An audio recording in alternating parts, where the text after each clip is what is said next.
Screen okay? Yes, I can. Okay, good.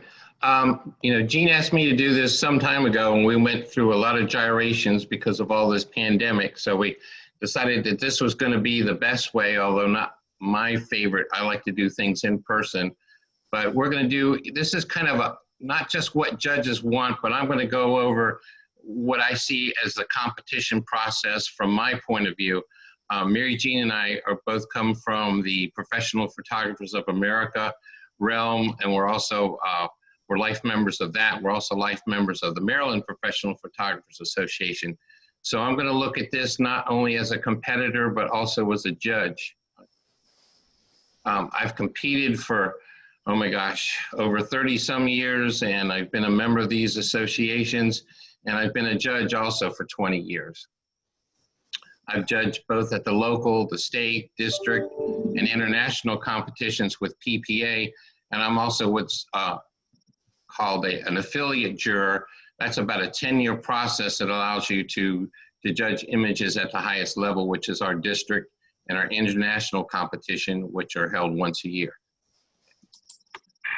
So the first question that always, people come up, and even when I started, is why enter? It seems like such a simple question, but it's really not, because everybody has different reasons why they entered. When I first started entering many, many years ago, there was only one reason that I entered, and that was to become a better photographer. Some people may be sitting on the fence, you don't want to put yourself out there. It's stressful to have a judge, look at your work and you don't come up with the results that you want. But I think that you learn more by your failures than you do your successes. And it's in its purest form, I've always looked at any type of image competition as an educational opportunity for you. Okay, we just talked about. So first and foremost is education, improving our photographic skills. When a judge looks and said, well, there's too much noise in here, or you should have, cropped it a little bit different. Everything that you do when you're out in the field, for a competition and then post-competition should be an education opportunity for you. So I look at, a competition when you break it down just kind of to its nuts and bolts. For me, there's like 4 critical stages of image competition. And once these all go together, then, you come up with a nice image for your competition that's come. The hardest part is preparation.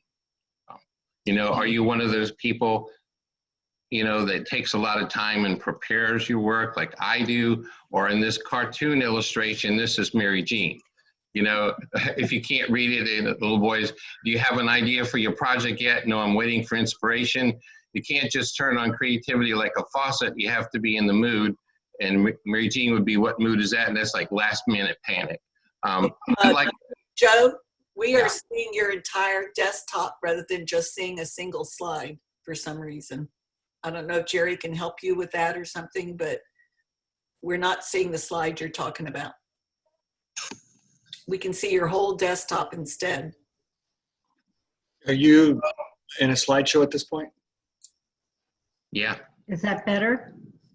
We're seeing all of the You're slides. still seeing everything? Yeah, all of the slides, not a single slide. When you do your share, did you share a screen or an application? Screen, I'm pretty sure. Hold on, let me Go out and come back in. When you share again, make sure, because if you've got 2, do you have 2 monitors? No, we're working off of our laptop. Okay.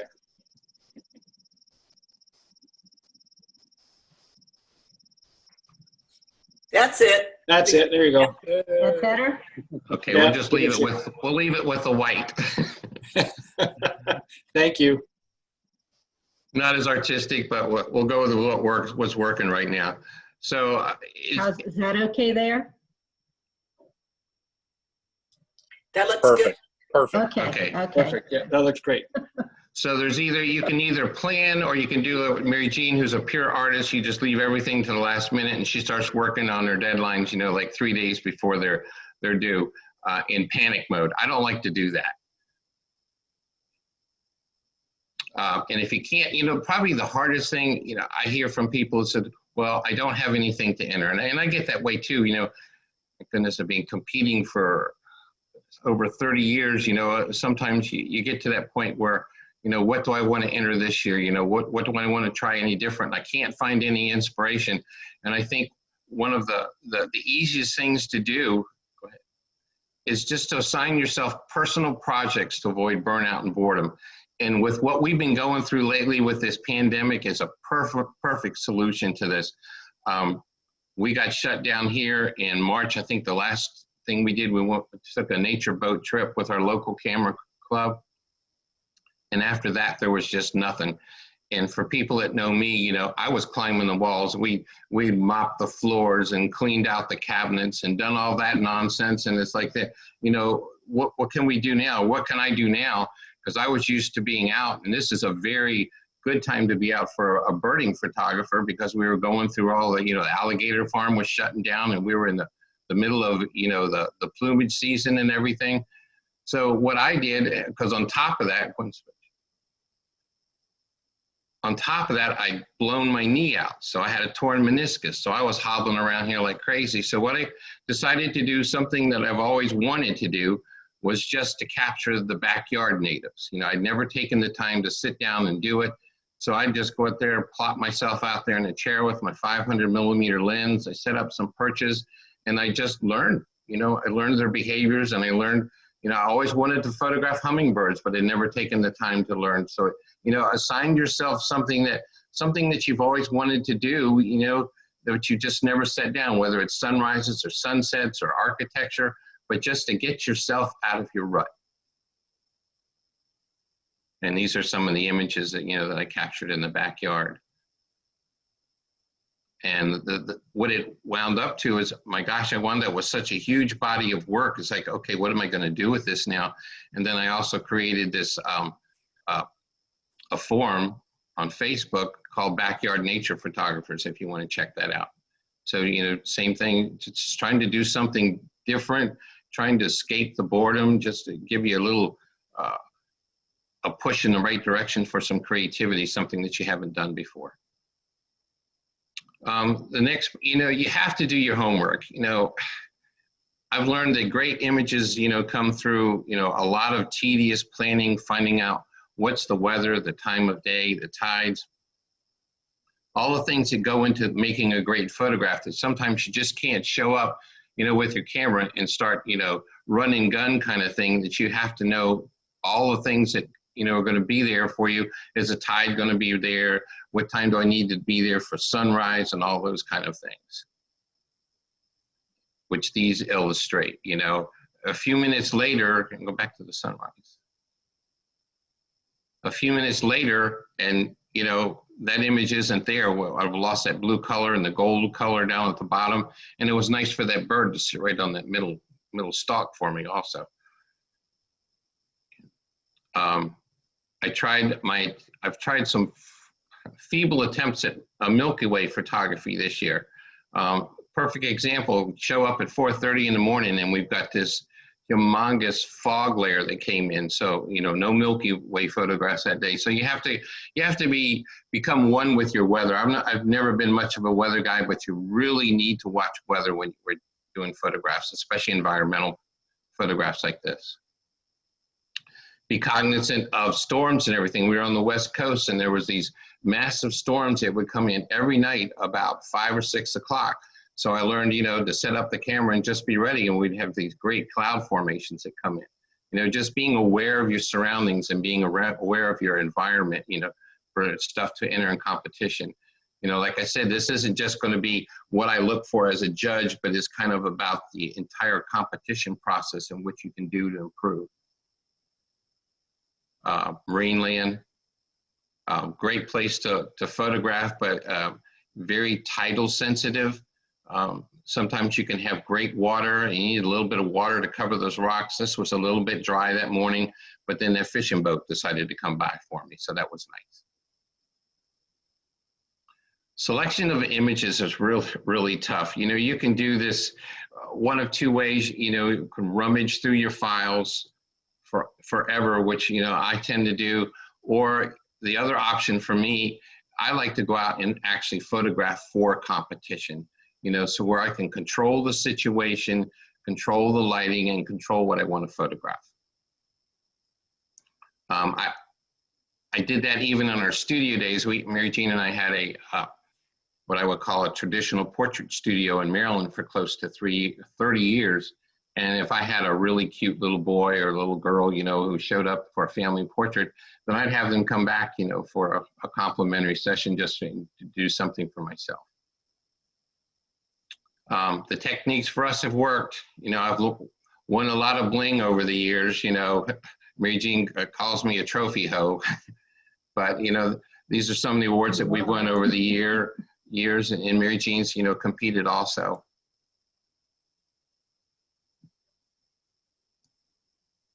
Good. Post-processing. So Wow, one of the things I have to ask, Joe, is how many of those were hers versus yours? How many? How many of those awards were hers versus yours? we call them our awards. Okay. Mary Jean's very involved on the back end of my stuff.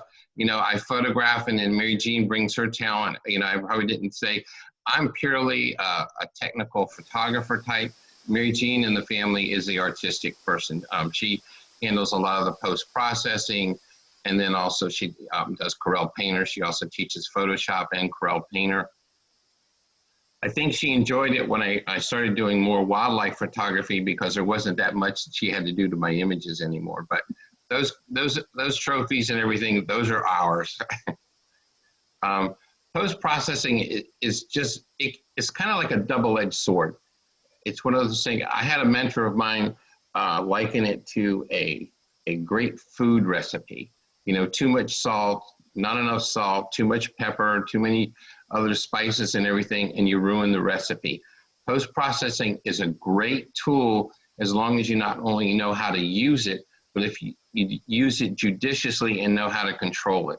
The main ones that we use in our, you know, here are Adobe Photoshop, CC also now, Corel Painter, which is Mary Jean's baby, and then Topaz and Nik Filter Suite.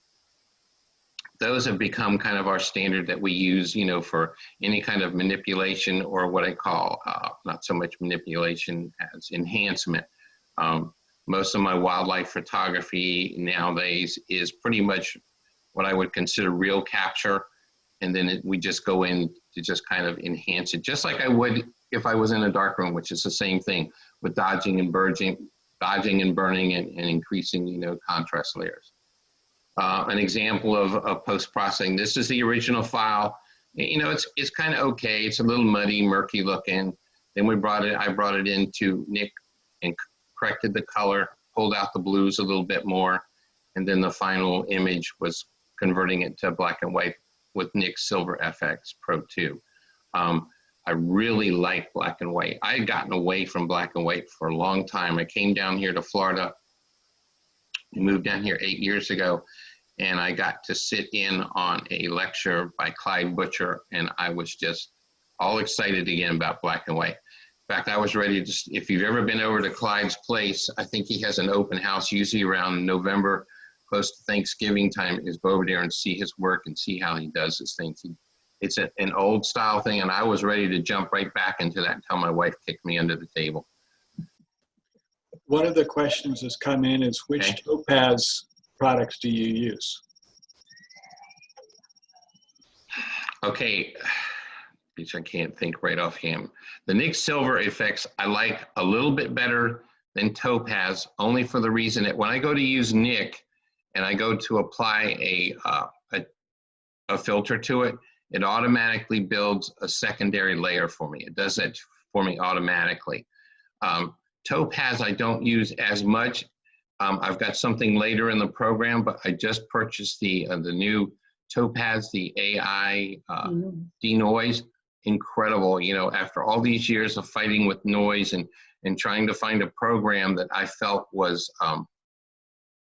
would stand up to what I wanted to do, because most of my work is gallery size work. So I'm talking 48-inch print for me is on the small size and up to an 84-inch gallery. So if you've got flaws in those, boy, they're going to come out, and you need to use something, some software, some techniques to smooth out your image and get rid of the flaws.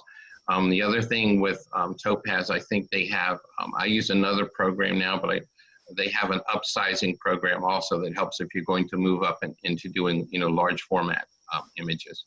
I actually use the Gigapixel AI as well as the Sharpen AI. Okay, and those all work very well. Yeah, these programs now have gotten so sophisticated now, and they're so intuitive. And I'll talk about I've got some samples of the images, but when you're doing big prints, if you've got small flaws in them and you start pushing those to 48 inches and 60 inches, boy, they're just going to jump out at you. We've got my office here, we've got a printer that has its own bedroom. I've got a 44-inch canvas, which I just, absolutely love. Here's another one of my favorites, some image processing progression. It's just kind of a dull image. We photographed this out at Bull's Hit Farm, which is out in Palatka. That's the original image of an old tractor sitting in the field. Did some Photoshop adjustments to it to bring out the colors in the background. You did some fill light to bring out the shadows a little bit, open up the shadows. Tonal Contrast, which is probably one of my favorites. I'd love to use Tonal Contrast and Nick, but you have to use that judiciously, and you have to learn how to use it in areas and not so much globally, so that it does the whole image. You have so much control of your image, especially, digitally nowadays. I started out as an analog printer working for my dad, and there's no way that we had this kind of control over an image, going from a negative. So this tonal contrast was at 50%. The one that's showing at 100%, I thought that was a little bit too much, a little bit overdone for me, so I went to 50%. And I'm just showing you some things, especially now since, it was brought up that you're going to do a digital competition. So, there's no reason that you can't do some of this. Also within the NIC suite, there's a graduated neutral density filters. Man, these are just awesome, especially on sunrises and sunsets. So I brought this in, pull down the sky a little bit, and also pull down the bottom of the image. And then this next one, a little vignette, a little bit even stronger, a little bit more tonal contrast. And I thought to myself, okay, anytime I'm looking at one of my images or anybody's images, it's just, okay, what can I do to improve this? What can I do to impress the judges, and what can I do to get that wow factor out of it? So the next step for me was to go to black and white, which I thought for this particular image and what it was, this old farm equipment, I think it just, it told the story in black and white. And then the final was presented this way with a digital, this is a digital matte that's been dropped onto it, which, now will be very important for you guys. Since you're doing a digital competition, you can do this very easily. Kind of, it gives you a little bit more finished look on your image. But going back to what we just talked about, just because you can doesn't mean you should. You need to learn. It's like you need to learn the rules, then you need to know when to break them, and then you need to know how to control these filters judiciously so that they don't become so overpowering. Because when you use these filters to such an extent and you go too far, then you have all kind of artifacting and some other stuff that I'll show you in a minute. Fourth is image presentation. I'm going to let Mary Jean talk about that because that's kind of her baby. She is, just really great when it comes to image presentation. These are just a couple examples of some digital mattes that you could easily do. These are done with the effects in Photoshop. I do them on a separate layer, and you can drag and drop your print into the image. You can adjust the width of the actual matte and the depth of the drop shadow so that it gives you a very realistic looking matte for your image.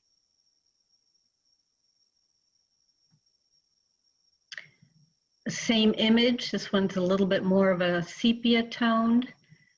And this one I've created a digital torn edged mat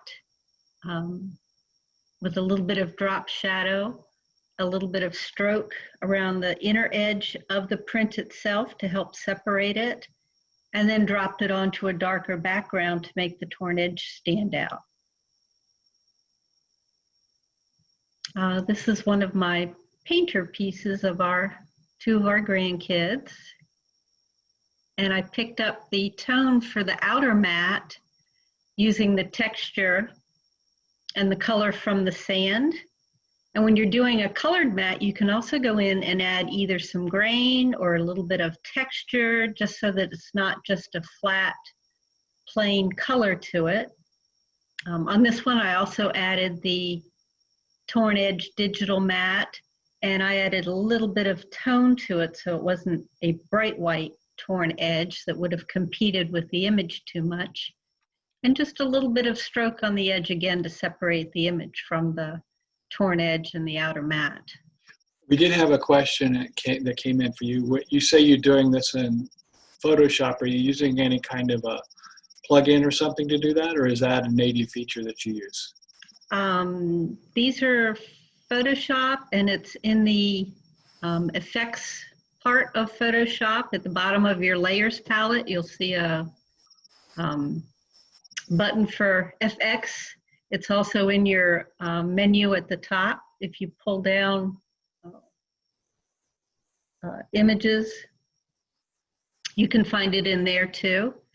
And that will pull up your whole menu of drop shadows, strokes, all of the different things that you can do to the edges of your prints. Okay, thank you. Yeah, this actual image was done in Painter, but then the final presentation part was all done with Photoshop. Again, this black and white horse, I did the torn edge and dropped it onto a white mat so that it would really pop out. So you have a lot of different options, and with your competition being digital, you know, the sky's the limit so far as matching colors. If you're doing a real print with a real mat, then you have to go and find the right mat color and the right background. Whereas with digital, all you have to do is go in and sample your background and pull out the color that works. And then try adjusting, you know, the levels if you need it a little bit deeper or a little bit lighter. All of your presentation should really just be the icing on the cake. It should bring out the image to its very best, but not be so overwhelming that you look at the presentation before the image. It should just complement and just be a nice added bonus for you. Yeah, I would say too that since you're having a digital competition, that, you know, a lot of times we get trapped into this thing of white mats and everything white. You know, with you being able to use the colored mats, I think, as I checked in your rules, you know, the sky's the limit. You know, it just becomes another part of the process and an element of your image that you can wow the judges with. You know, basically, don't get lazy. You know, finish it. You know, do something neat, especially now that you're do a digital competition.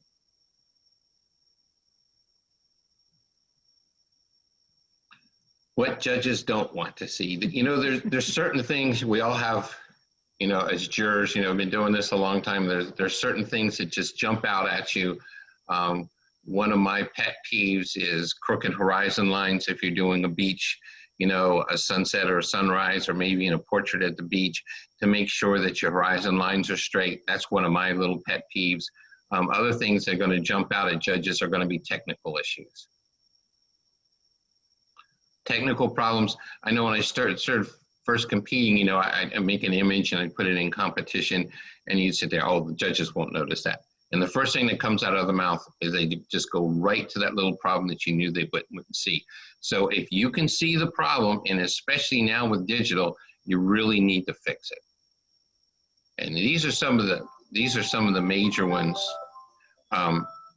Retouching, image manipulation, post-processing, sharpness, exposure, printing, mounting, well, printing won't be an issue for you guys this time around, or mounting, color correction, and digital noise.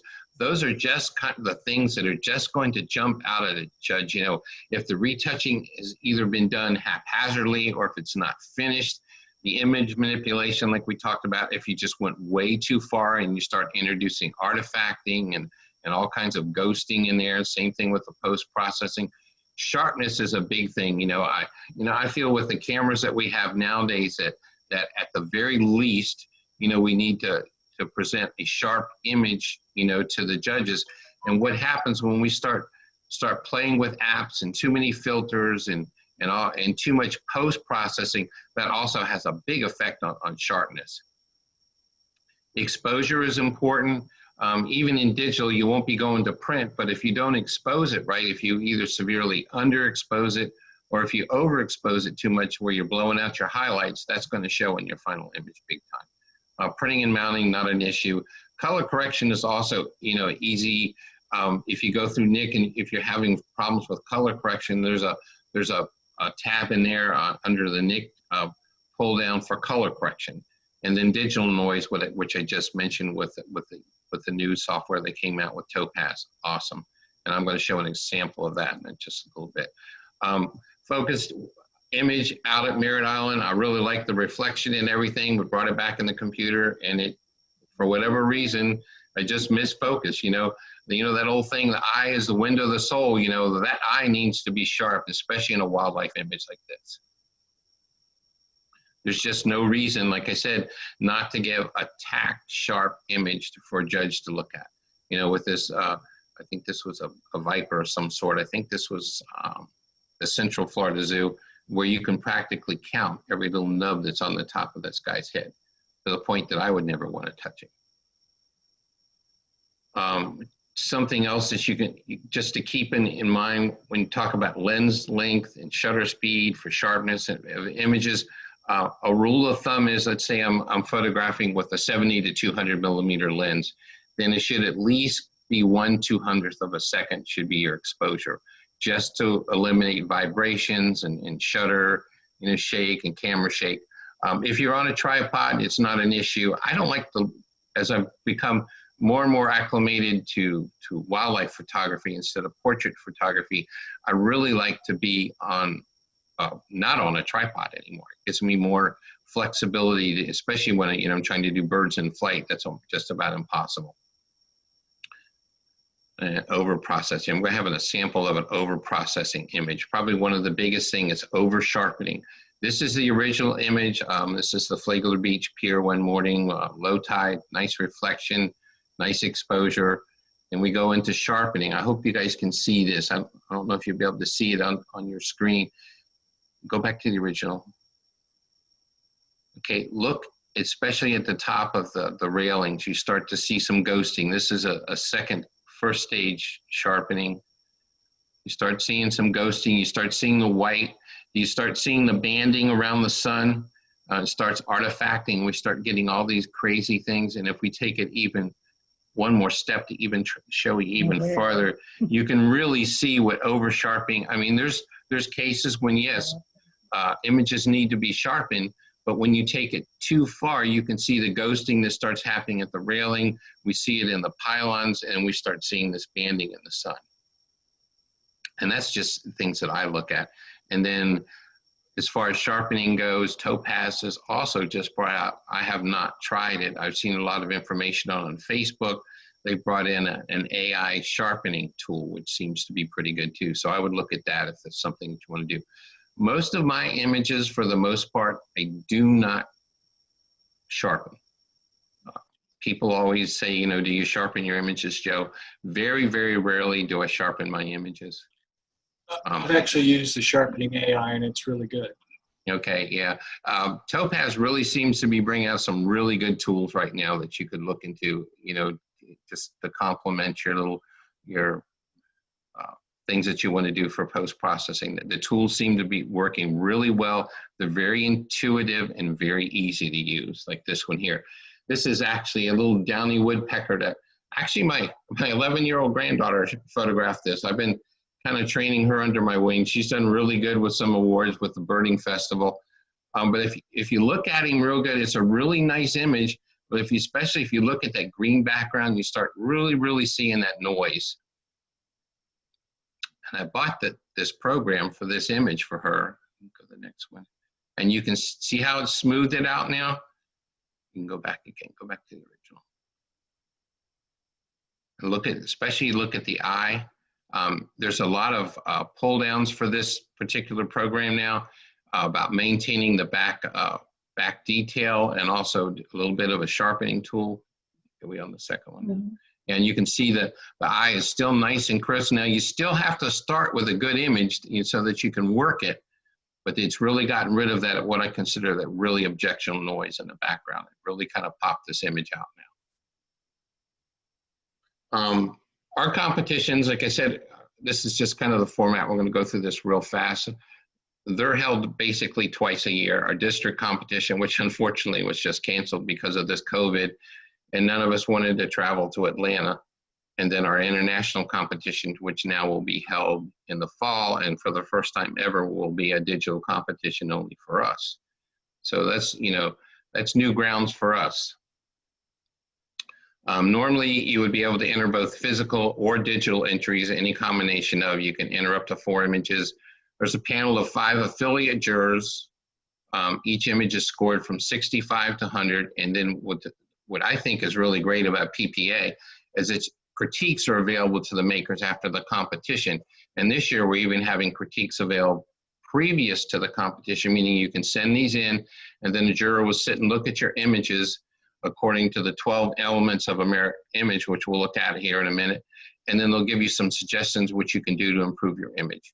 The competition that I judged last year between the district and international competitions, there's probably about 9,100 entries with about 5,000 critiques. So that's a lot of work for a lot of us. This is a scoring system that we use at this level. I'm just showing you this because this is where I come from. And when I look at an image, these are the things that I have in mind. An image comes up, it turns around either on a computer or on a physical stand. And we have about, 5 to 8 seconds to put it into a category and then to give it a score. And they're scored from 100 all the way down to 65. And 80 is the benchmark line.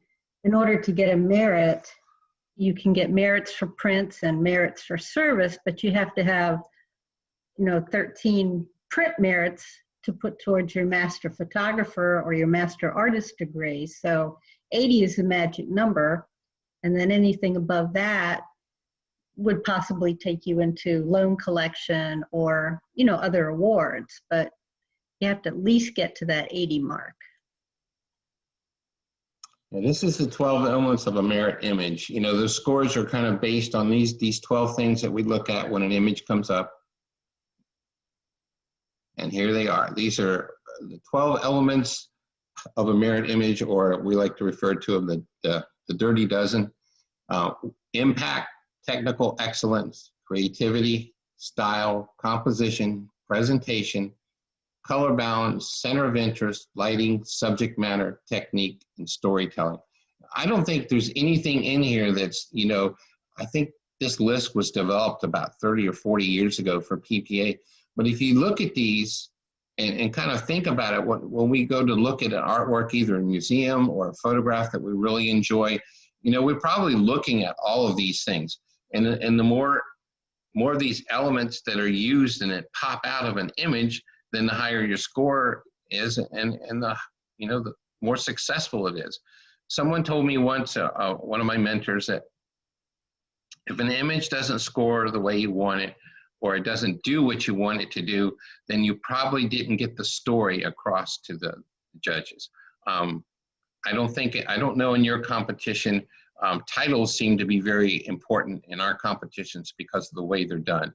Meaning the image comes up, the title's read, and then the image is turned around on a stand. That's probably not as important with your competition, but it's something to consider. What is the story that I want to tell with this image, and how can I gain all this impact? Usually, what happens is an image comes around and it's got tons of impact. And then there's the downside, because the longer it stays up there for the judges to kind of look at it, then you start going through these in your head. It says, well, it's got a little bit of noise, the composition isn't strong in presentation. You know, all of these things come together, and then you wind up with a successful image. Any questions on this one? Okay, go on. Impact is... I'm sorry, the only question I had was, did you use the, which noise program did you use on the woodpecker? That's a Topaz, the new one, the AI. Okay, Topaz Noise AI, got it. Yes. Number one on that list was impact. There's nothing that's going to win the judges over more than if you've got just an image that just wows them. Whether you use color, this is the mill up in Babcock State Park in West Virginia, you know, getting up there in prime season, early morning, using a long exposure to get that drag shutter with getting the water to drag, all that color saturation, but not, you know, taking the saturation too far. I don't think I did much to this image except maybe just, you know, punch it with just a little tonal contrast. Or you can get impact with black and white. This is another one of my granddaughters. I think she was 10 when she photographed this. This was at the alligator farm. You can, you know, if you start thinking about, go back. Start thinking about those 12 elements. You know, we've got good technique. We've got a great saturated black and white. My gosh, you can practically feel all the textures in the snake. You know, the eye is, you know, everything is just tack sharp. So everything, you know, comes together. We've great leading lines with these rings of the snake's body and leads right up to his head. All those kind of things that, you know, just, I think it makes a really nice image. Mary Jean says it looks creepy.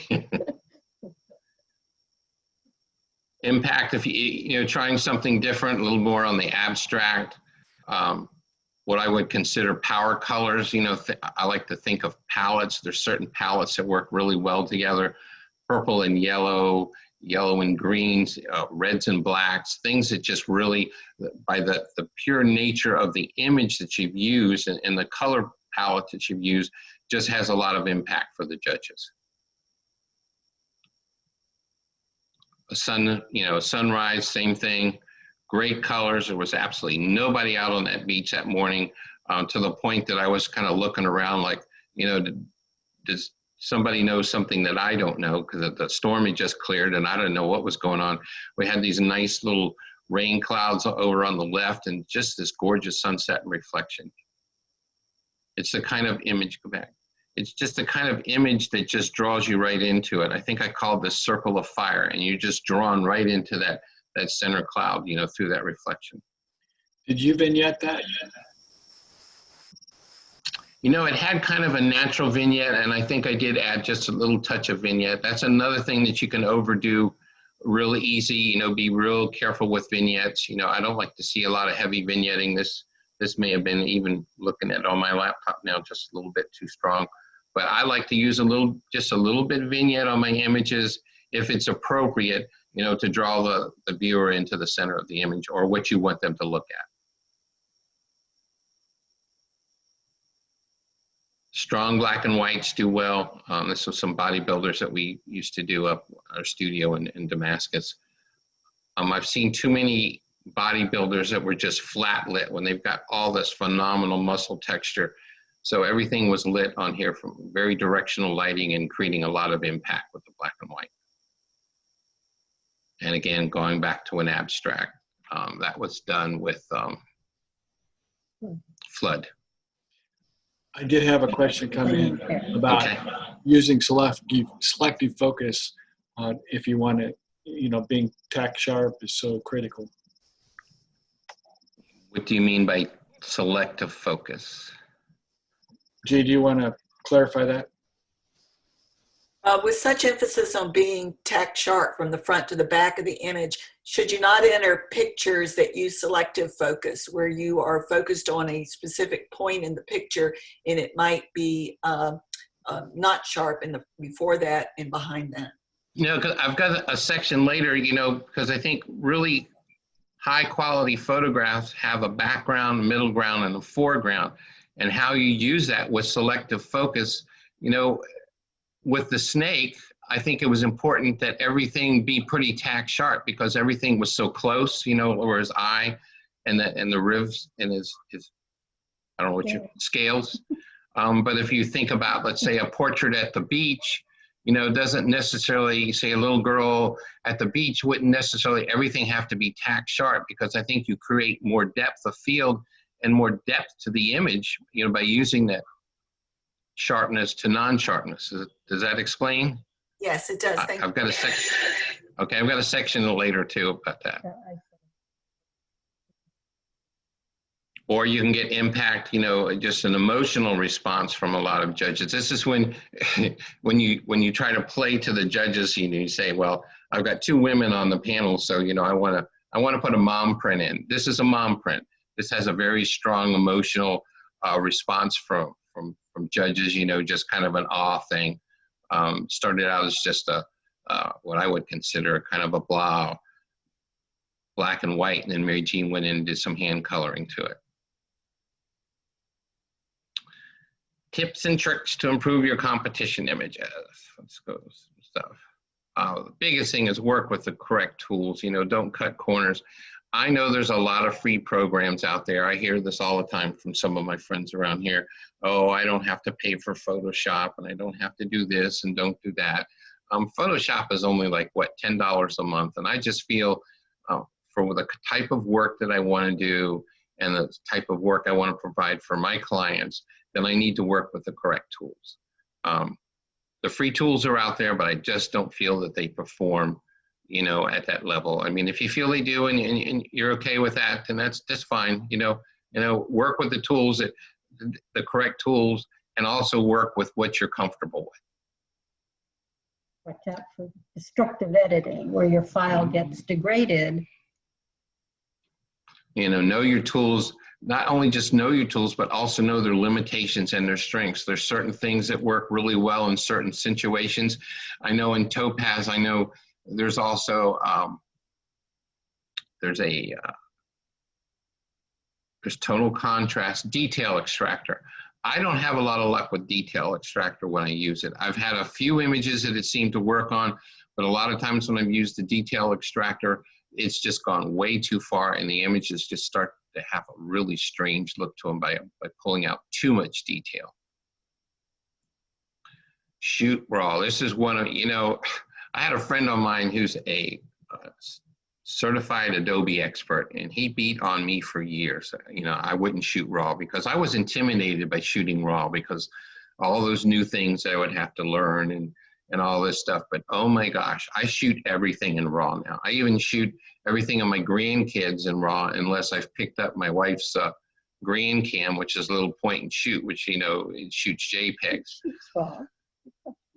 But there's so much more information in a RAW file, what you can do. And by using the RAW file, you're going to avoid destructive editing.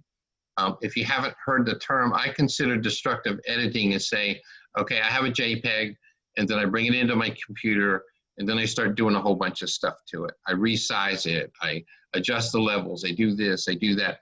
But with a JPEG, every time you open and close that file, you're losing information. What I do when I find it, I go out on like I just went on a boat trip to photograph the kites. When I come back, I'll pick out a few images I like, and then I'll convert those to TIFFs. And then if there's anything I want to work on those, whether it's editing of just cropping or some dodging or burning or whatever, some manipulation, I work on the TIFF and I'm not going to lose any information. You're just going to, you know, somebody compared, or the same person said the difference between a RAW file and a JPEG, a RAW file was like a comparison of a phone book, a big thick phone book, you know, like the ones we used to get. And then a JPEG was like 1 or 2 sheets of paper compared informationally between those two. These are the raw file adjustments that I usually use when I go through an image. The first thing I'll adjust is exposure. I'll sometimes mess with the fill light depending on what the shadows are like. I usually pop up the blacks, and that's mostly, and every camera is going to be a little different too. My camera shoots a little on the low contrast side, so I can always pop those up. I'd rather do it that way than have it shoot over contrast and just, you know, muck up my blacks and my whites, and then brightness a little bit. Those are the 4 main adjustments that I use with a raw file. And here's an example. This is just something way down at Merritt Island. I had just enough time to turn and photograph this guy and not adjust for the sky in the background, and it totally blew the exposures. It's about a good 3 stops underexposed. But through the power of RAW, I could bring that back. You can see now we've opened it up. It's still got a little bit, the shadows over here by his wing bother me a little bit. Next one. I've added a little bit of fill light just to bring up the shadows a little bit. And then next I'll tweak the blacks so you can see the difference in the contrast. So we went from basically that to this. And that's just, you know, I try and, you know, I don't blow exposures like that all the time, but sometimes, you know, we just don't. Yeah, Mary Jean says she does. Sometimes we just don't do things right. We're just not ready. You know, the bird took off in flight and we were set on something else down in the marsh or something like that. And we just turned and we just didn't get it right. A RAW will allow you to bring almost all of that information back. And you do not use Lightroom, is that correct? No, Mary Jean, this is a family ongoing argument. I'm an old fart. I'm very comfortable with, what am I using? Photoshop and Bridge. I use- Do all our adjustments in Photoshop as opposed to Lightroom. Yeah, and we're just very comfortable with that. I don't know. Maybe there's a reason I should go to Lightroom. I don't know. I'm just very comfortable with what I'm doing right now, and I'm too old to. It's working. It's working. If you want to have a conversation, about it sometime, I actually grew up in a dark room myself, and I think it's actually the closest program you can get to using it to darkroom work. So, but we can have an offline conversation later if you like. And one of the other things that comes up is, you know, what mode do I shoot? What do I put my camera in? You know, there's manual mode and there's program and automatic, aperture priority, and then time priority. I am not going to sit here and tell you, you must shoot manual. There are some photographers out there that, you know, you must shoot manual or you're just not a photographer. I really feel that you need to photograph in the mode that you're comfortable with. But Marie Jean says, some of us like auto. Now you mess. Sorry. Okay. You just need to photograph what you're comfortable in, but you need to give yourself room to grow. Meaning program and auto modes, your camera is going to make all the decisions for you. You're going to point it at something, whether it's a child at the beach or something inside or outside. That camera is going to determine everything for you. It's going to determine the ISO that it shoots. It's going to determine the f-stop and the shutter speed. And I feel by letting your camera do that, that you've lost creative control of your image. I probably bounce back the most between manual mode and aperture priority. Aperture priority, it just seems to work for me. I know its limitations. There are things that I have to do when I aim that camera at a white bird in a blue sky. I know that I'm going to have to overexpose it by 1 to 2 stops, but I can deal with that. Manual mode, I try. It kind of frustrates me here and there. It's just one of those things. I don't do it enough, but I need to get back to that.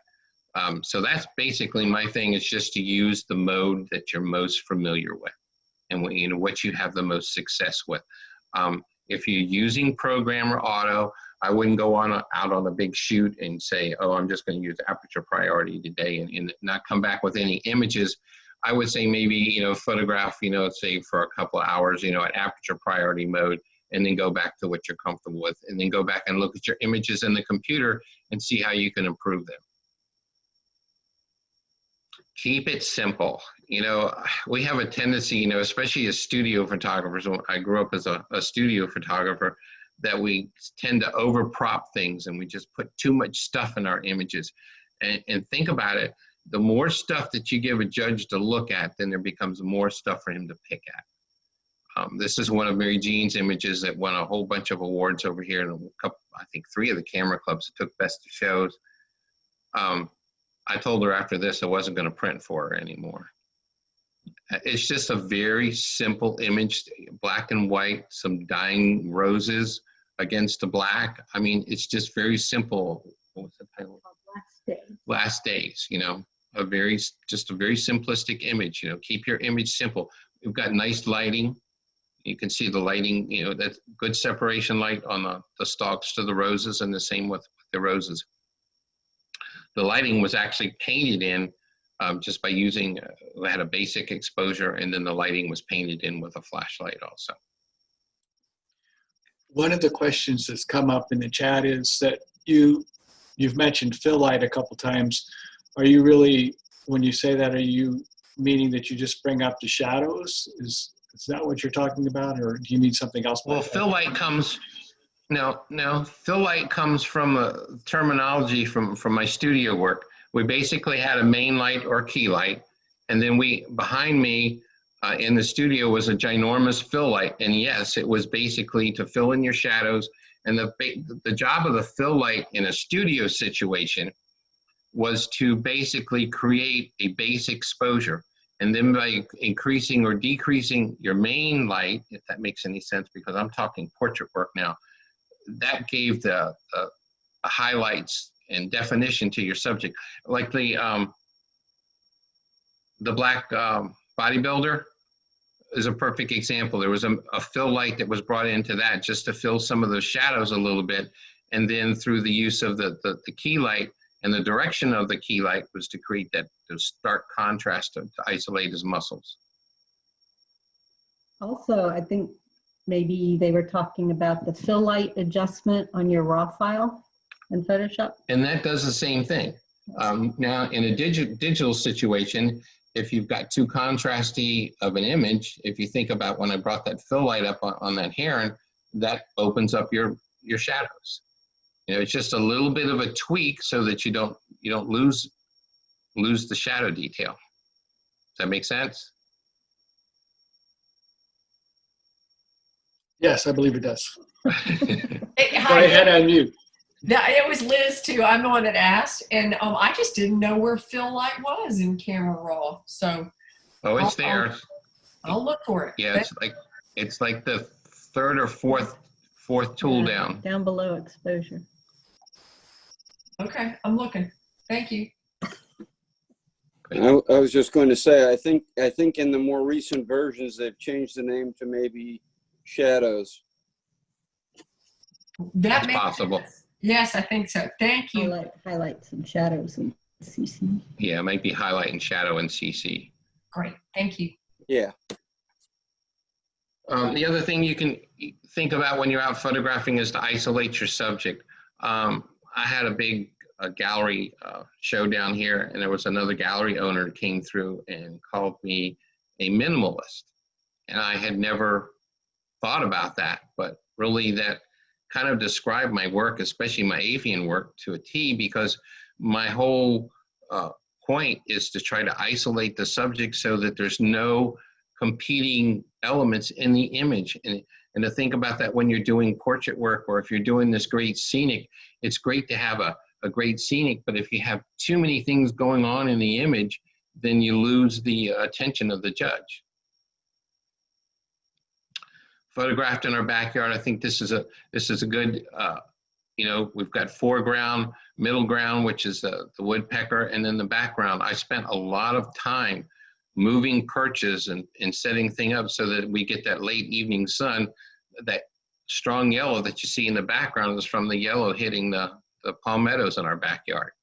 Kind of like nothing's left to chance, and he's just totally isolated. Same thing with the little girl on a bike path. Same thing, we've got nice leading lines. We go up her shoulder, her hair. The background's not distracting. I used an f-stop. I'm sure that was a 70 to 200 millimeter lens. It's probably photographed at about f5.6. Eyes are nice and sharp. We've added a little bit of a vignette around the edges. We've got nice, you know, little kiss of light on the top of her hair. All the little things that, you know, kind of add, I think, to the beauty of a very, very simple portrait. That's one of my favorites. Merritt Island. time of day, early morning, and just, you know, he just kind of disappeared into this background and just photographed it so that, you know, we just get this really nice reflection and there's no other distracting elements. You know, about the only thing I may have cleaned up in an image like this is maybe a little bubbles or some little trash twigs and stuff in the water, but there's been no real over processing past that point.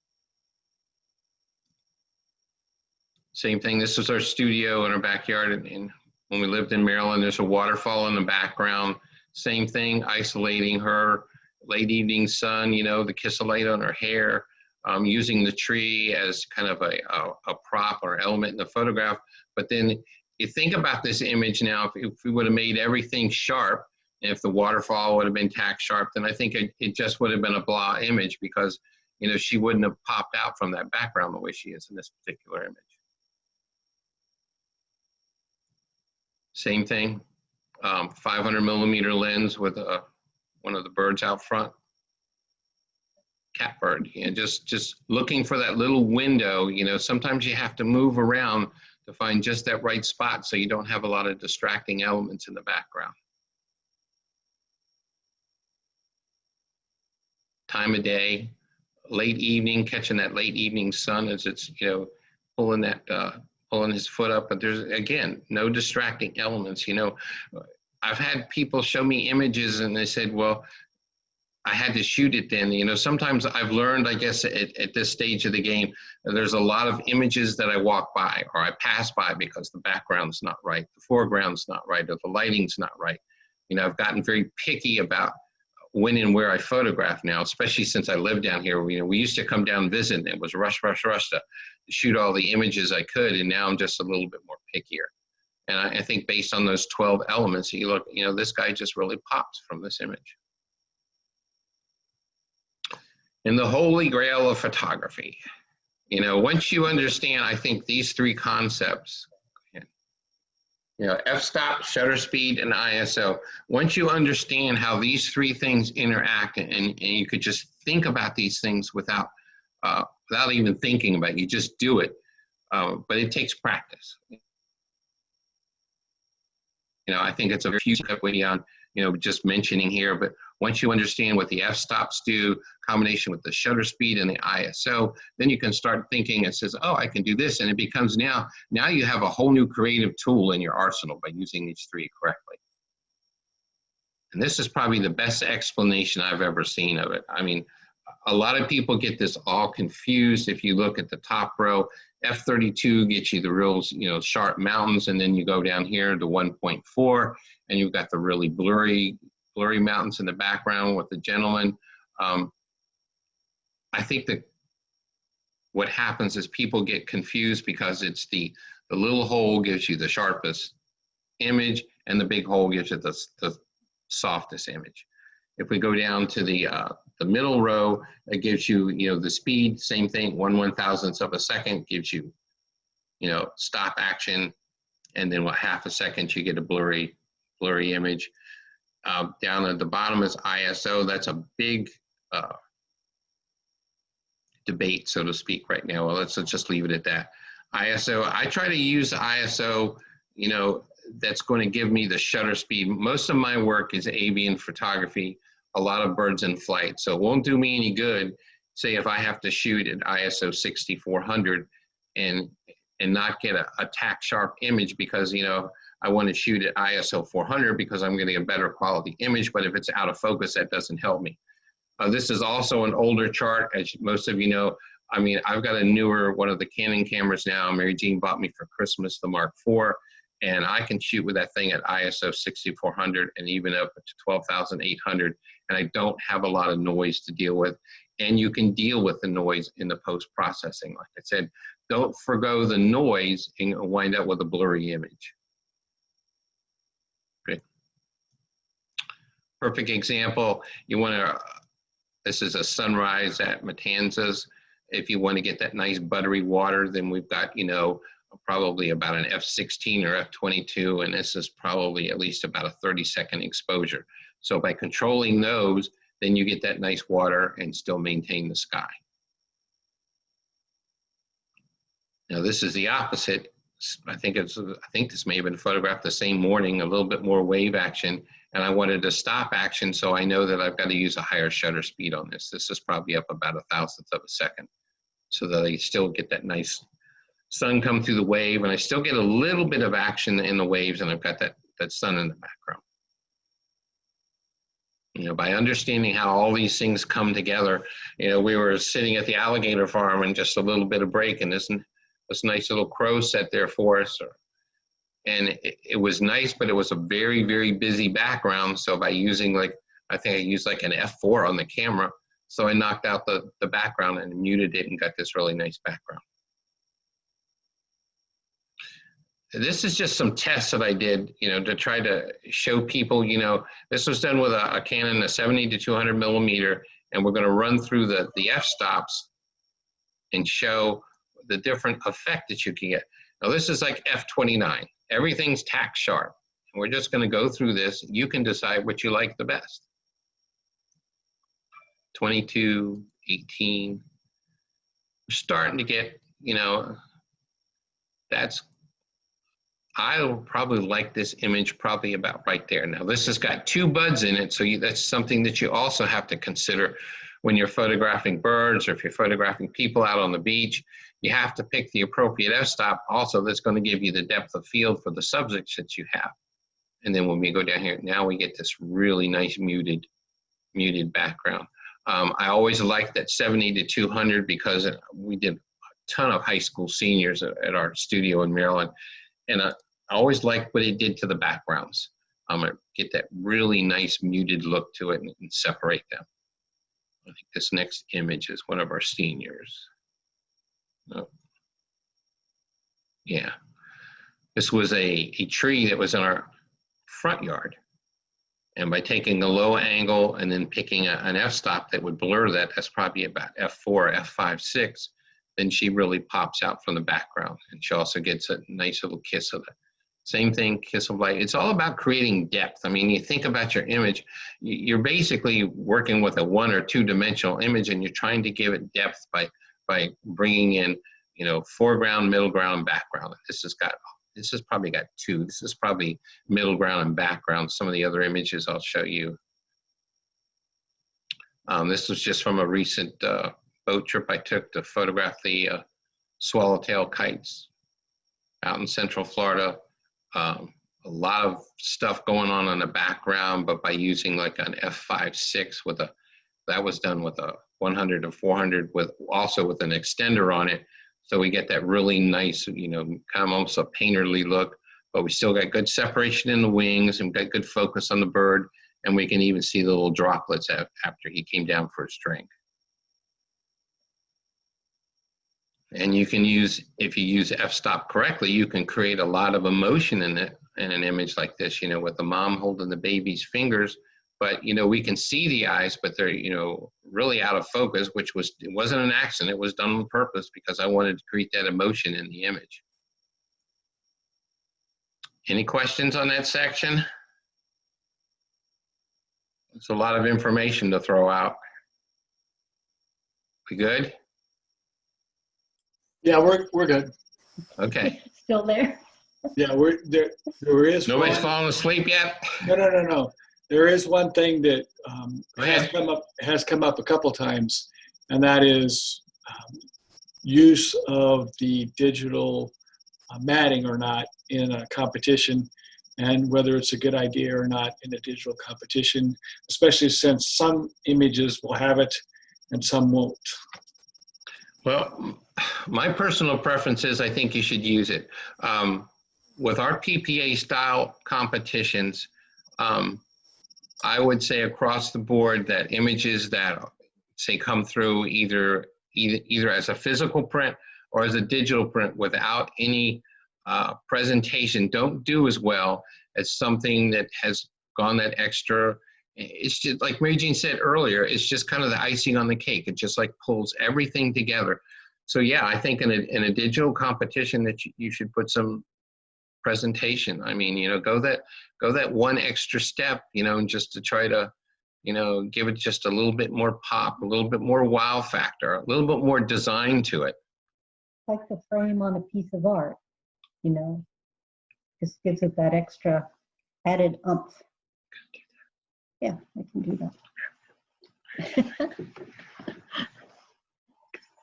Joe said I can talk about composition and design for him for a minute.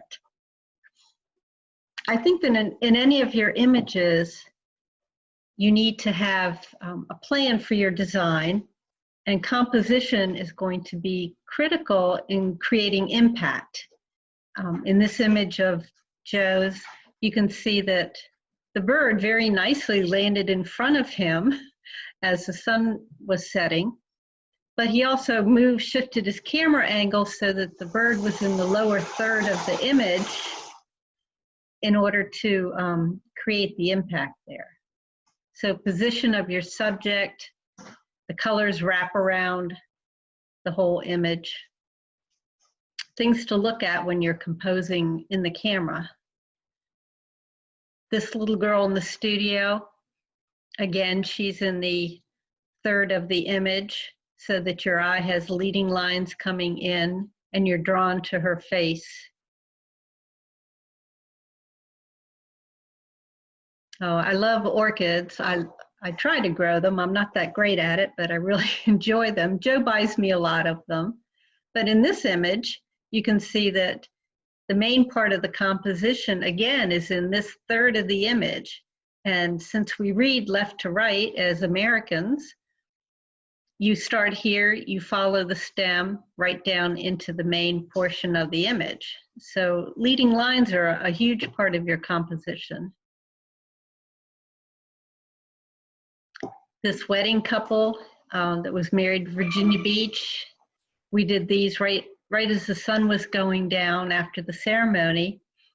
And again, they're in the lower third of the image. The boardwalk brings a nice leading line right to them. And the colors are a big portion of the image as they wrap around and balance and lead your eye back to the couple. This is a very dynamic image, the movement of the water. Can I ask a question about that last image for just a minute, please? Sure. If you're looking at that, was there any kind of a fill, strobe, or light used in this in order to bring up their faces with the backlight? The fill light.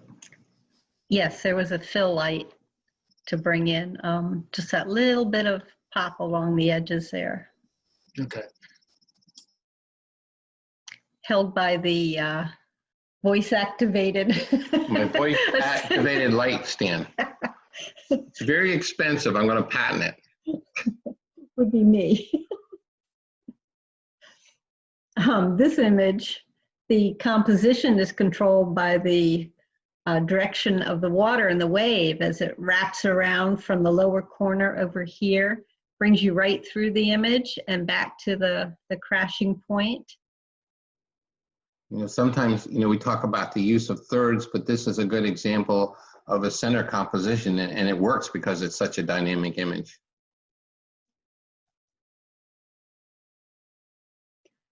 This family portrait of all the siblings was arranged so that the colors wrapped around and brought you continually through the image.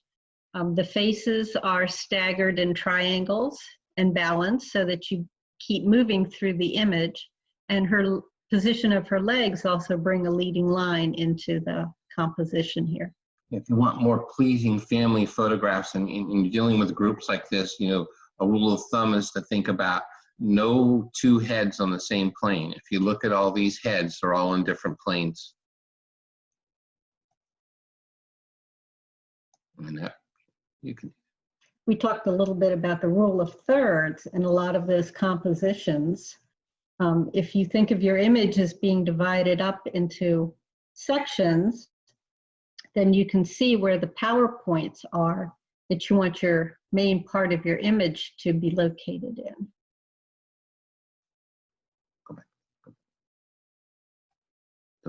I think the most powerful PowerPoint is going to be that lower third right in there. That one there, the next one is be the one above it. And I've just gotten to the point, you know, I had a heck of a time when I switched from a large format film camera, a big RZ67, and then I went to the digital, 35 millimeter DSLRs, and I was having a problem, and I had to really force myself to think more in thirds when I was looking through that viewfinder, where it became kind of an innate, looking through that big medium format camera, but not so much looking through the 35. So, when you look at a scene, just think about this and look through your viewfinder and just segment everything up into thirds and where you want to put the most powerful points that you want, want the judge to look at. If you thought about this image and we put him dead center, I don't think that this spoonbill would have as much impact. On this particular image, I've put him over in the third so that he has somewhere to move. For the most part, we read in this country from left to right. So, we want to give the spoonbill, some room to breathe, as opposed to if we moved him all the way over on the right, then that creates what I call a visual stop sign. We move him back over into this third when we photograph it or when we crop it, and we get this really, kind of just a more pleasing composition to it. Same thing, a portrait on a back road. This was of our son a few years ago. I'd seen this place, so many times, and I walked by it and I kept telling myself, I got to do something. I got to do something. As photographers, I have a huge selection now of images I'd like to do, and locations I'd like to photograph. I think it's important for us to create what I would consider a shoot list or a location list. And so I finally, got him together, because he hated to be photographed, and put him in this little outfit, and it just had all these natural, this lighting, this tunnel effect in the background. The road just kind of wrapped around to the right-hand side. Great lighting on his face that used to come through there, and then we've put him in that third, which I consider a PowerPoint in this one. Same thing, this is an eagle up in Homer, Alaska. Talked my wife into going on this trip. She was thinking spring cruise. It was minus 40 degrees. February. Nothing like February in Homer, Alaska. But same thing, I don't think that this image would have as much impact if we put this, when I was photographing, I was, consciously thinking of where I wanted to put him. I knew where I wanted him to be, so I just kept waiting for the eagle to fly into the right location. Same technique with, this is our pond in the backyard. Subjects put over in that bottom third. What type of f-stop would you be using in that background or the backyard photography there? Most of my stuff done there with the two guys like this was probably about f8 to f11 to give good sharpness on them, and then I would drag the exposure. That's probably about an eighth of a second by looking at that water. It becomes critical when you do an image like this. You got to get that balance between f-stop and you want the water to drag. But at the same time, especially with working with little kids, he looks like he's about 3 or 4. They move a lot. So you got to be sure that you can, it'd be great. It's nice to have really great water movement, but if it's at the sacrifice of having blurry images of the subjects, and it doesn't work. This one just worked well because he took directions really well. Mom won't buy it if it's not sharp. Yeah, Mom, yeah. And the same kind of thing here. General, if you talk about f-stops on my bird photography, I'm probably also between f8 to f11 on most of my bird photography. Sometimes composition works, sometimes you break the rules and it works for you. This isn't where I wanted him to be, but I think it was really powerful because he's kind of over in that left-hand third, but we've got really powerful water coming out of him and moving across the image, kind of into the image and into the camera location. And sometimes, center composition just works. Window light image that Mary Jean went back and hand tinted. This image just wouldn't, I don't think, I tried, putting it into third and it just looked weird. And it just, some images just need to be center composition. You know, like the wave image was a very dynamic center composition image, and this is a center image, center composition, sorry. Same thing with this beautiful flower. You know, don't get trapped into, gee, I have to shoot everything in the thirds. You know, it's still kind of determined by subject matter. And the power of threes and odd numbers. An image I did at Ding Darling. Nice that these guys, they posed for me for about 3 seconds. I think if you think about this image, the title of this image was Two's Company. If you think about this image, say the guy on just the left, or I mean the right, and we just photographed him, I mean, it would have been an okay image. And the same thing if we would just, you know, photographed, you just had the two guys on the left there. But if we put these all together, which is what they were, it's a natural image, we get a whole new story about it. You know, Two's Company, it's like, you know, these two guys are, you know, not even talking to me. So I look for odd numbers in nature if you can find them. Same thing with portraiture. We talked earlier about creating triangles in portrait work, whether it's studio or on location or outside. You know, nobody's heads are on the exact same plane, and we got a nice triangle built.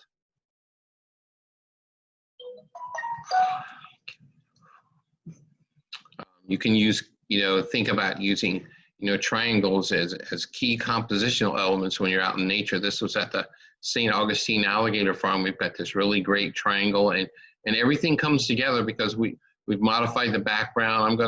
That's with a 500mm lens, so I can shoot with, you know, f8 on that lens and get that nice background. One little guy, you know, didn't want to pick his head up, but these two guys, you know, after mom for some breakfast, and we've got this really nice triangle and a really nice storytelling image. One of the questions that's come in is, if you're doing action, typically you've got things in the right-hand third, but if your action is really from left to right, so you have a bird flying the opposite direction, you would position that on the left third? Is that what yeah I mean, you have to, it's just kind of a guideline, as Captain Jack would say.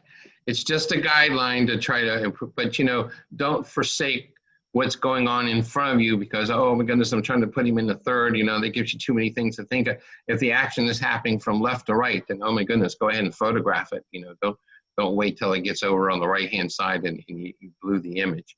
You know, you have to learn how to react quickly.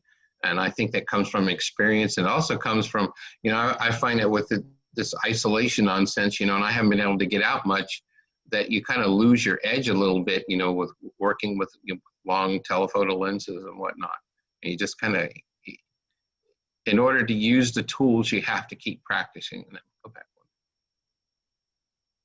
Same thing with, this is an even number in the studio, controlled lighting, but we have all these nice triangles. If you look around, we've got triangles for the overall group, we've got triangles for the top three, and then on the left, we've got those three too. So think triangles when you're doing groups. And also, if they'll present you with in nature, you know, it's not like we can go in, you know, I've had judges critique my avian photography when I first started and said, well, you should have turned his head this way or that way. And said, well, you know, I have no control of what they do. Same thing, the two birds on the bottom, this was done Vieira. It's nice, but I don't think it has the impact or the storytelling by including the sun, and then we have this nice tall triangle. Yeah, lead the viewer's eye with compositional leading lines. Leading lines are very important, I think, in photography. We're trying to create depth. We're trying to create dimension. This is up at, I think, is that little Talbot up in Jacksonville? Big Talbot. I showed up, I knew what I wanted to do that day, and the weather wouldn't cooperate. I've never been up there yet, that I had one of those gorgeous sunrises and the tide be at the right level and everything. So then I decided to just go black and white with it, and got this big log. So we've got, it was a long exposure. That was probably about 30 or 40 second exposure. Same thing with the beach image, you know, how do you say this? I try not to leave things to chance. You know, when I'm looking through that viewfinder, I'm doing things for a reason. You know, if you look at the background, we've got the wave crashing.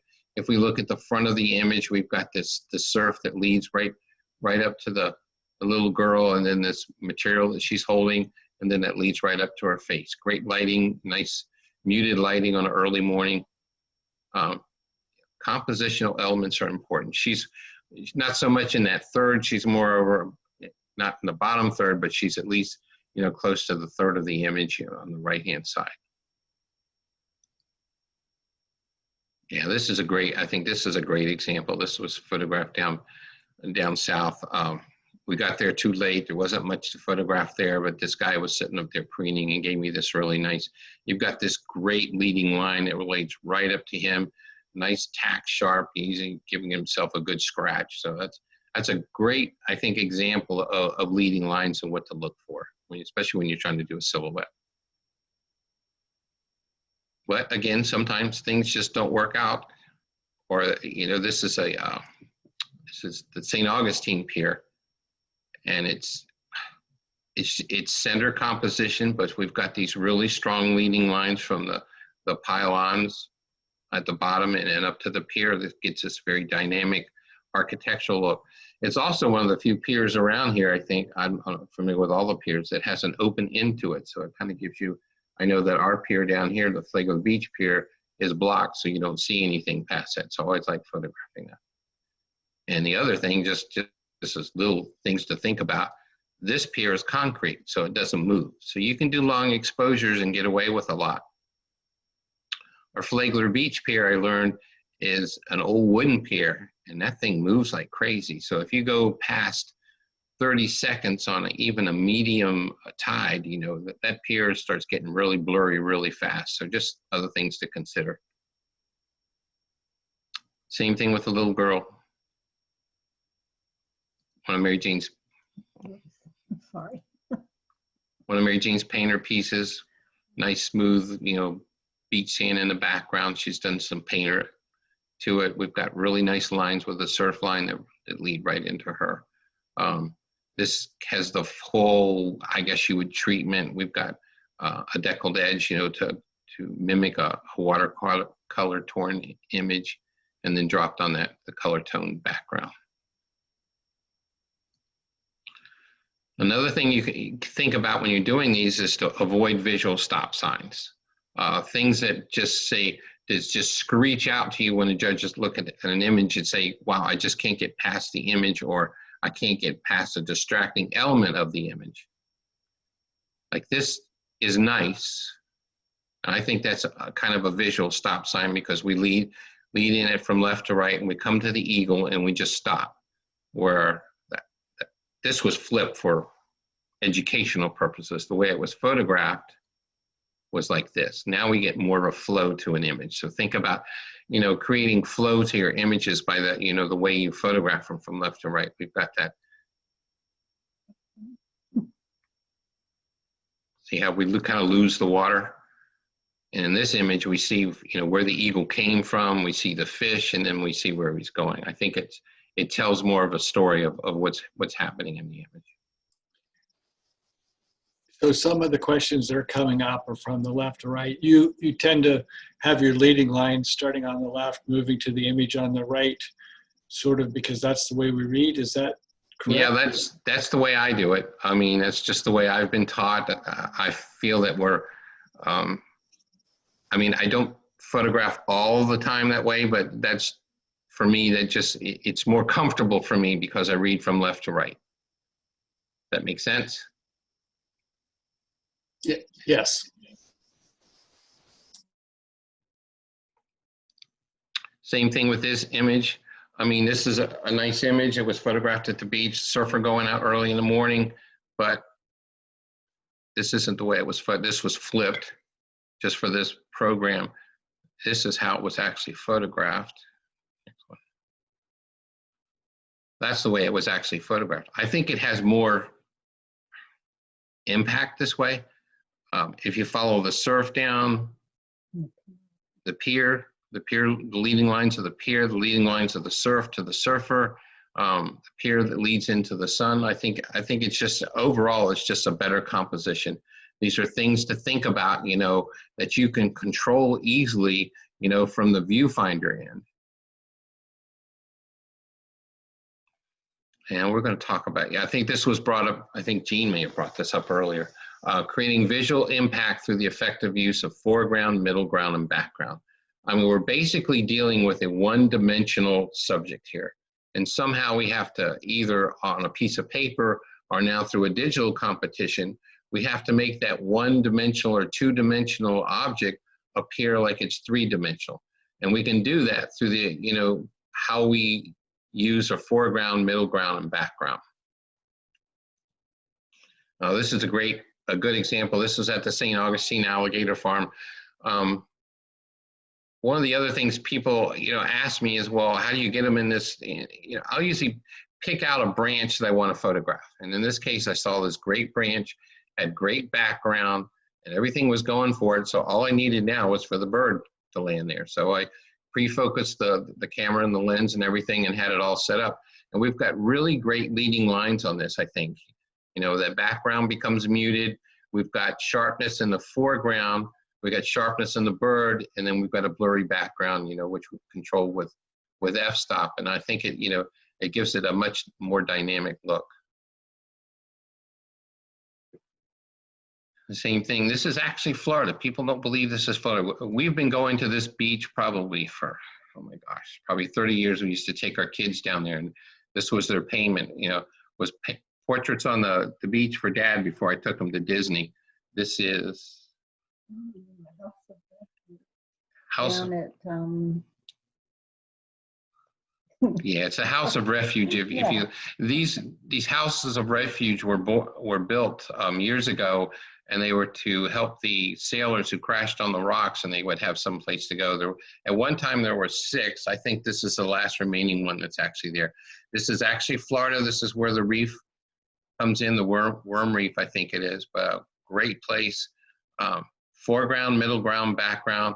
In this foreground, we've got this crashing spray of the water, and it leads, all the rocks and everything lead right around to it, you know, to the background that everything's nice and tacked, sharp. It's just way of, I think the more you do it, and the more you try to force yourself to think about what you're doing, you know, not just what I consider run and gun, you know, picking your camera up and just bang, bang, bang. It's just to maybe do that the first, you know, 5 or 6 exposures to get the image, but then to start to look through the viewfinder very critically and say, okay, what can I use as leading lines? You know, what I want is my middle ground and my foreground, and what do I want to use as my background? I also hope that y'all are noticing some of the matting and presentation in some of these images and get some ideas for your competition coming up.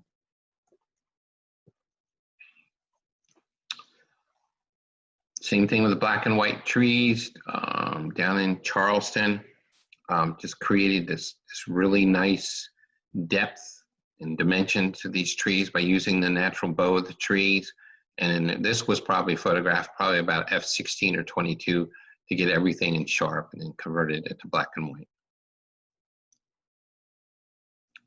This is the image that started it all for me so far as avian photography. This is one of the very first images I put into a competition and won a whole bunch of national awards and everything. And I said, well, who knows, maybe I've stumbled onto something here right now. Now my friends tell me, they ask me, well, when are you going to quit entering bird photographs? And I said, well, I'll quit entering when they quit winning awards. This was at Venice Rookery, when it used to be, before they had done a lot of the preening and everything. Now you can see that, I think, a lot of the buildings in the background. But if you look at this and think about composition and design, the foreground on this is a little bit sharper. So we see that. The middle ground is going to be the bird. He's tack sharp. And then the background is a nice blurred background that we've controlled with f-stop. Photographed with a 500mm lens, so probably 5.6 or 5.8, which would give you that effect on the background. And the bird himself, if you start looking at the bird, you know, we've got we start at the leg and we go up to his body. We follow the body around to that nice plumage that just leads right up to his face. And I'll let Mary Jean talk about this. This is hers.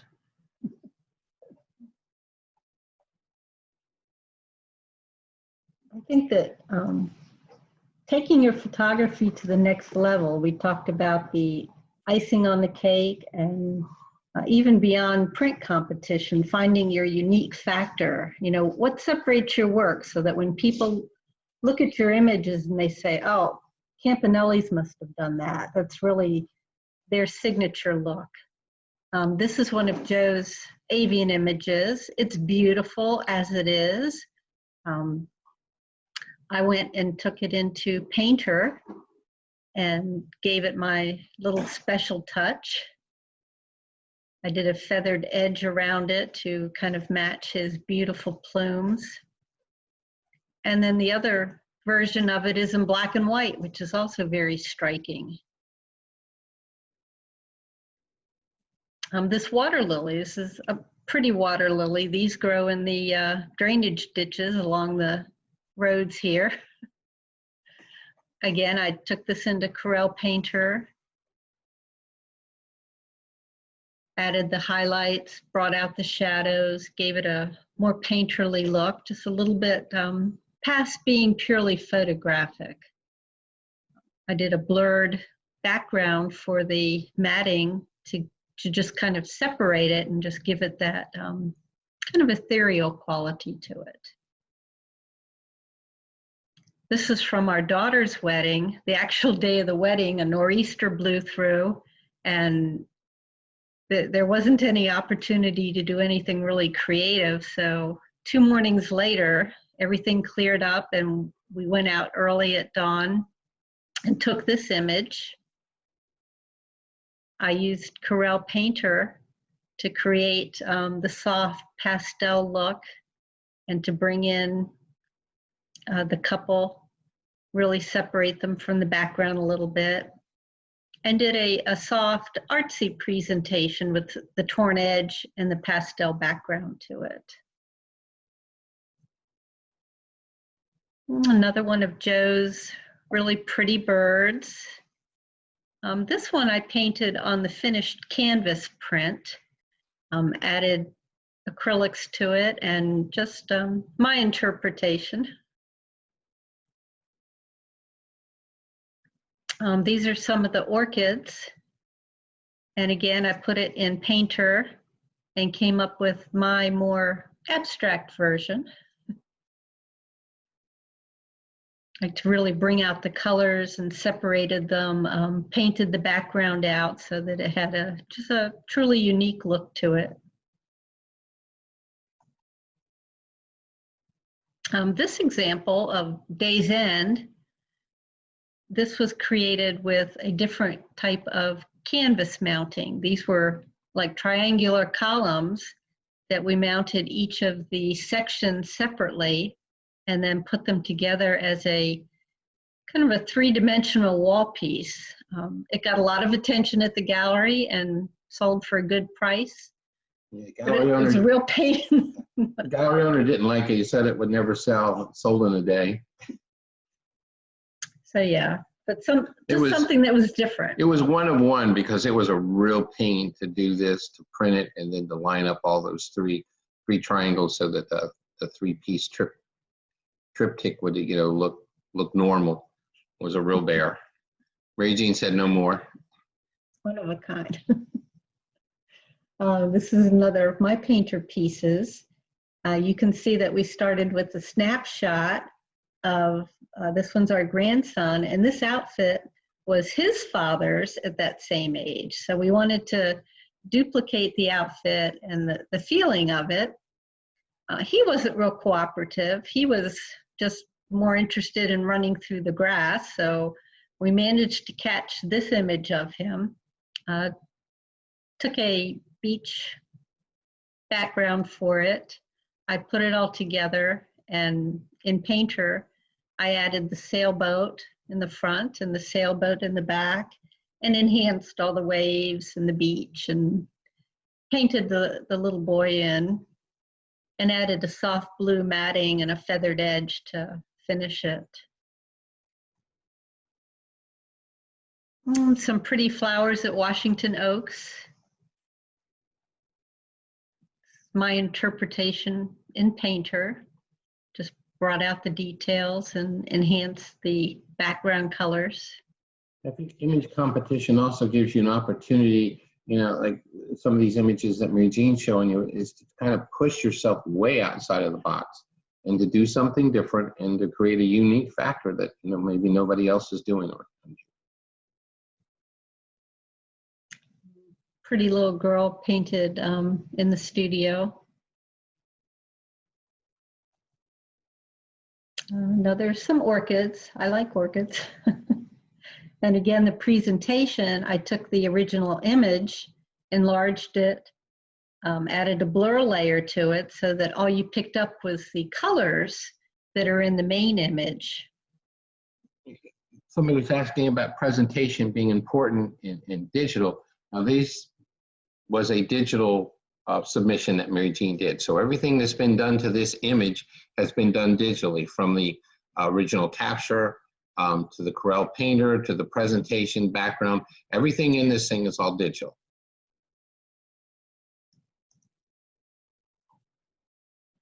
Back to you. Yeah. Yes. And I think one of the things that we forget to do when we're out, you know, and I do it too. I'll go to the next one.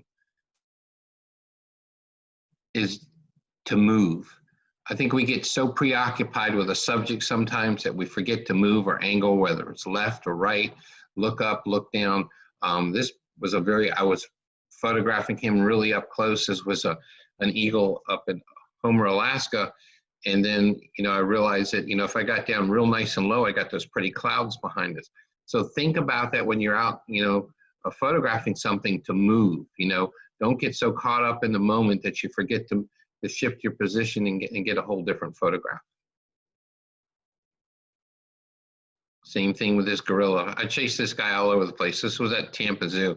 Boy, he kept giving me the evil eye. I had to keep moving around, keep following him, and I wanted him in this particular spot, and he finally landed there to get that nice, see that catch light or rim light that we've got around his head and the fur. So it really brought out the fur real nice. Same thing on the right-hand side of his head and down his arm. I like to think when I'm out photographing nature, I look for the light, and then hopefully I'll find something that will go either land there or will come into the light like this guy did. And in the studio, we just, you know, we create the light.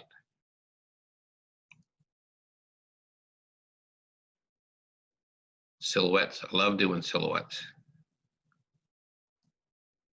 And focus on the eyes. You know, we hear this all the time, you know, the eyes are the window to the soul. Well, that applies not only in nature, but it also applies in, you know, traditional studio work too. Black crowned night heron. This is our little.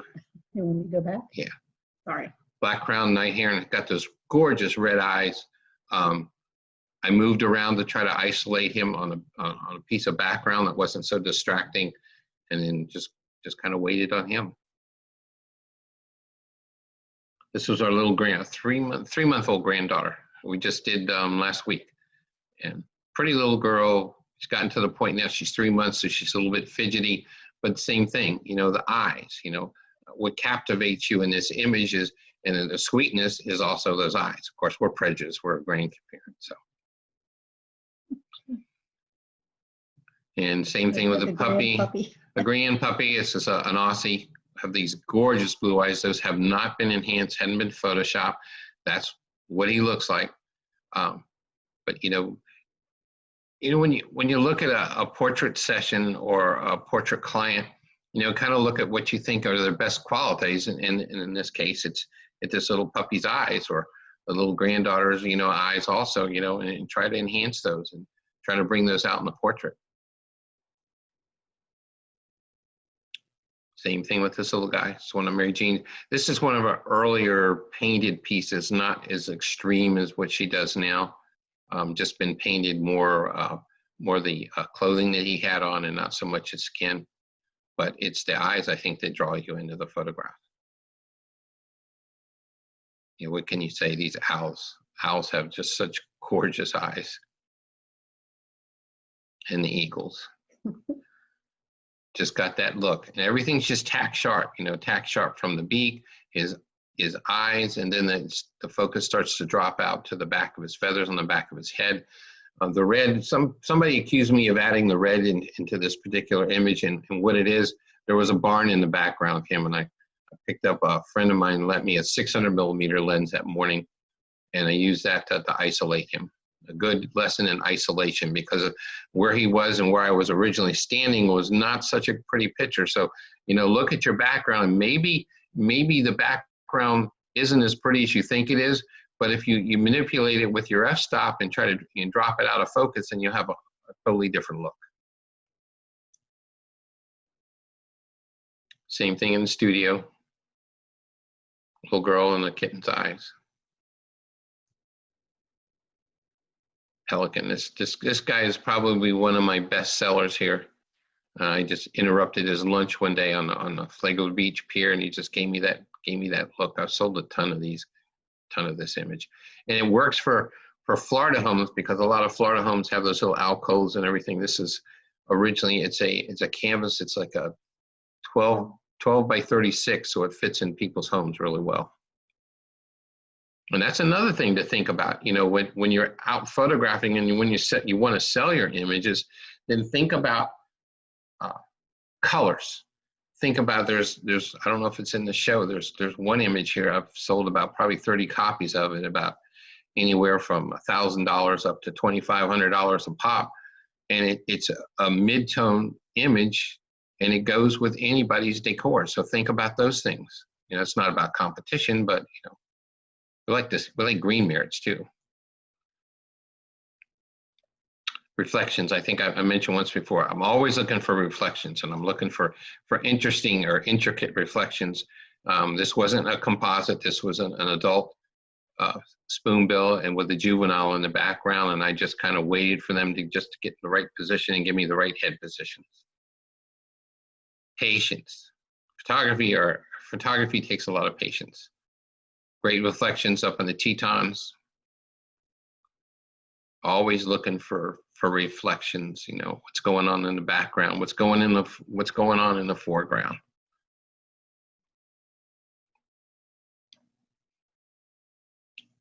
Same thing. Great blue heron on a golden pond. This is over Fort Myers, Estero Lagoon, if you haven't been over there. And they've got all those condos in the background. So the sun starts to set and then hits the condos, and depending on where you're standing and which condos behind you, you get different color water.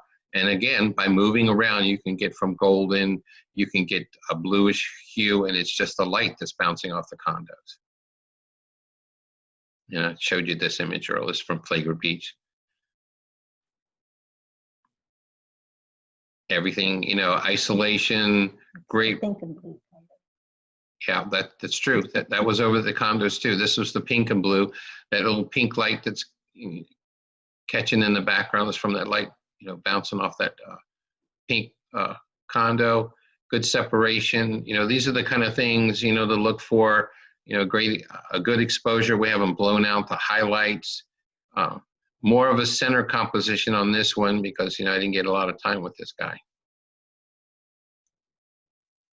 Silhouettes. I like silhouettes. You know, I think silhouettes have a lot of impact if they're done properly and if they're exposed properly. This one, you got the outline of the eagle, and he's got this half-eaten fish that he's hanging on to underneath him. I think it has a lot of interest and a lot of impact. Early morning at the Flagler Beach Pier when all the birds are gathering. And biggest challenge on this one, since then I've gone to a split neutral density filter to try to hold that sun a little bit better. But you can do that also now with the NIC filters, because you've got a whole suite of graduated filters in there to really help you out too. Nice clean silhouette, good exposure. And sometimes it's hard with exposure on silhouettes because you've got to photograph that.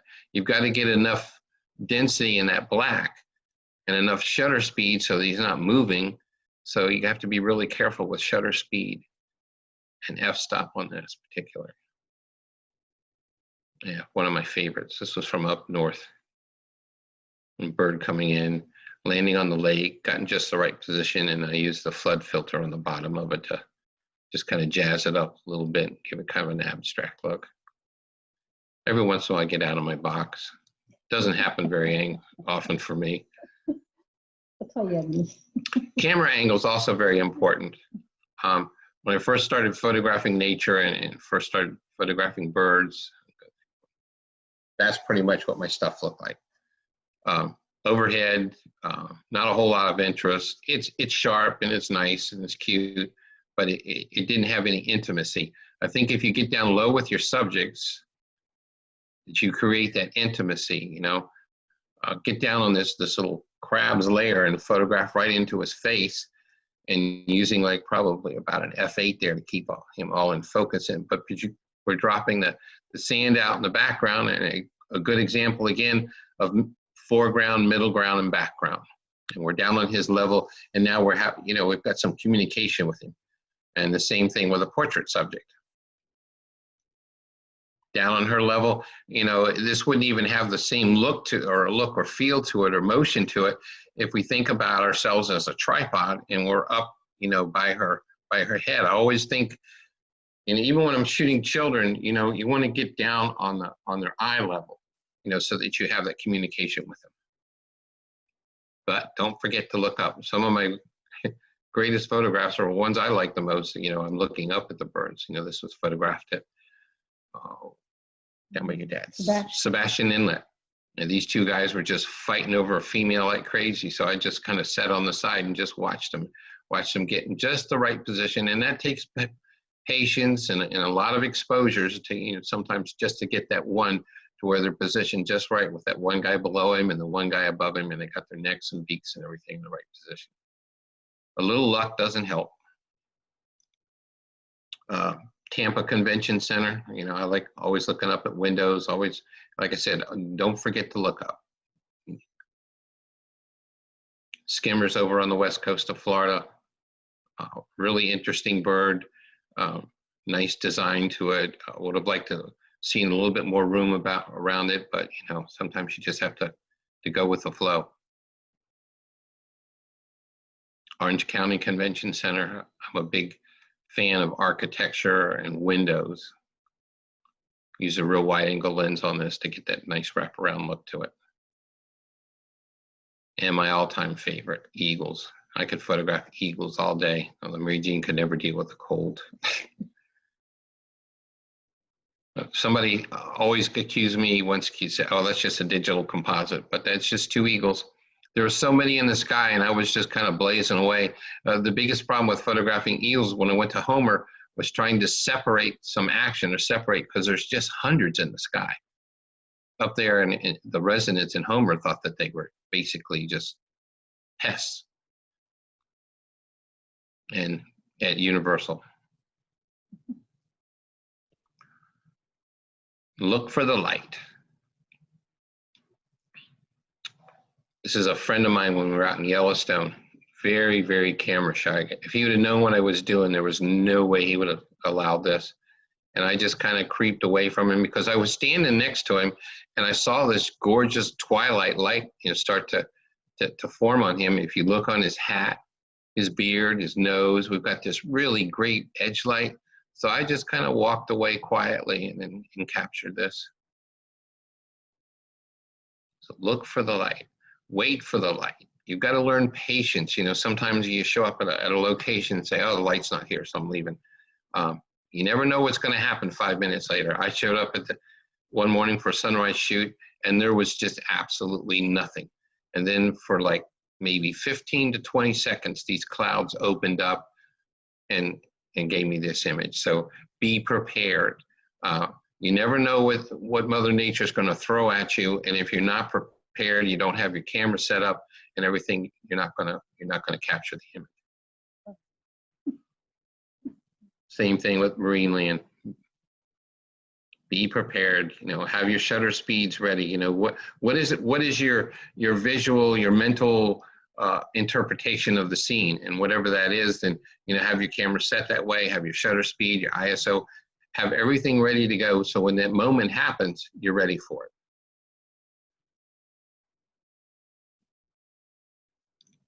A couple of short boats offshore. I was watching these birds swirl around them, and then they all just came into position for me just at the right time. It was tough holding this exposure because of the sun had creeped a little bit farther above the horizon than I wanted it to, but overall I think it worked, and we've got a good example also of a digital presentation. If I was going to enter this, you know, in a digital competition, that's probably pretty much what I would do right there. Okay, any other questions out there? You getting bored yet? We left. Nope, we're good. We're good. We're just, Okay. there's really not, everybody must be fascinated because there's really no questions coming in. Are they still there? Yeah, they're all still there. Okay, So, good. if you don't wait for the light, you can also create the light, which is let's see as a studio photographer, we're always creating the light, either with studio flash, or in this case, I had a window downstairs in the studio that we used. You can surely use that, you know, for your own family, your own pets. I'm a big fan of window light. A little hard to use when you're outdoors, you know, with birds and whatnot, but I think window light's got its real attributes.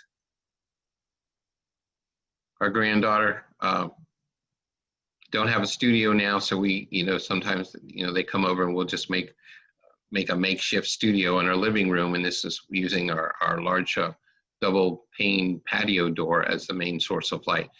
There's probably a little, what I would consider fill light. There's probably a reflector on the right side of her too, to open up those shadows. And look for the image within. Sometimes when we photograph something and we bring it back and we say, oh, that's really not what I wanted. This was the tree up in Charleston, you know, and I came back with this, the angel oak, and I came back with this image and I said, wow, that's really not what I was looking for. You know, what can I do to this image? You know, what's my creative vision? You know, what can I do to this image?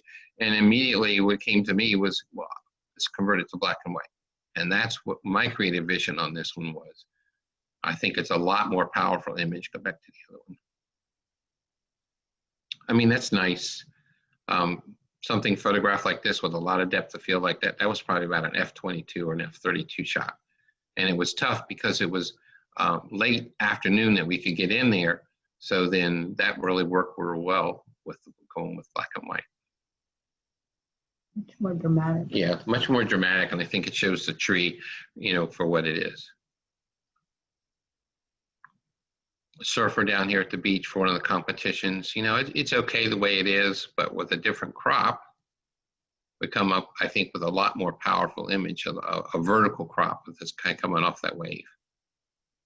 Just things to think about, you know, when you get your image back, you know, like I said, you know, always look, what can I do to this? What can I do with my image to make it more powerful? Can I crop it differently? Can I convert it to black and white? All these things, you know, that go through my head, you know, when I'm looking at images and helping people with their images. Another thing, you know, we talked about personal projects. I also tried to do assign like play days. Well, this play day came up and it was horrible outside. I mean, we basically had a nor'easter going down at the Flagrant Beach Pier. And I forced myself to go outside and do something with this.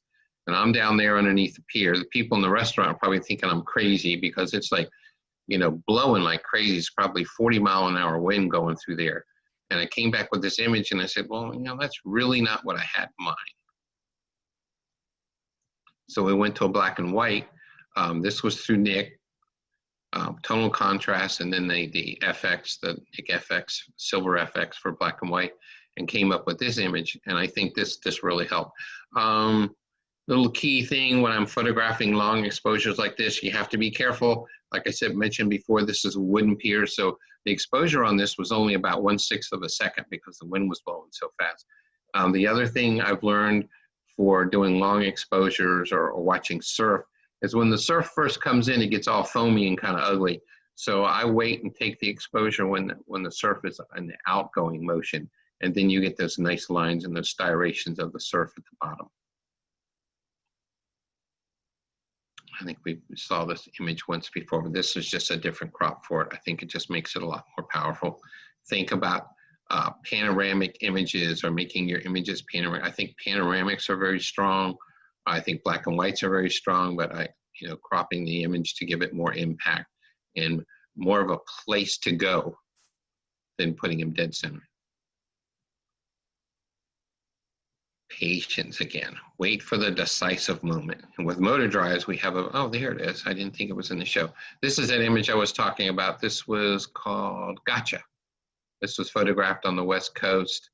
A huge seller for me because forget about the background and everything.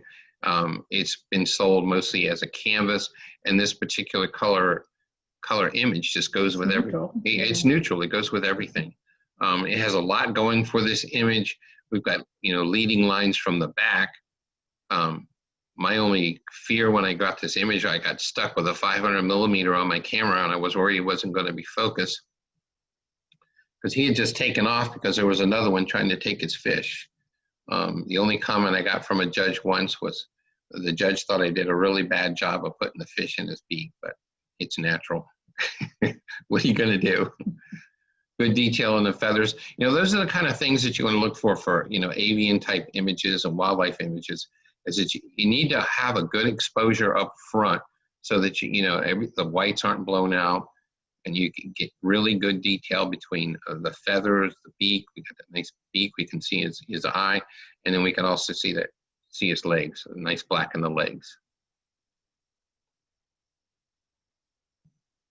And the decisive moment, waiting for that fish or a seagull to flip that fish so he can swallow it. Somebody says, well, you were just lucky. I think the other thing is learning the habits of each species of birds, and like watching a heron when he catches a fish, that in most cases he's going to have to flip that fish so he can swallow it. The same with a lot of species. So in this case, I was just watching these guys at the beach, and he gave me that decisive moment.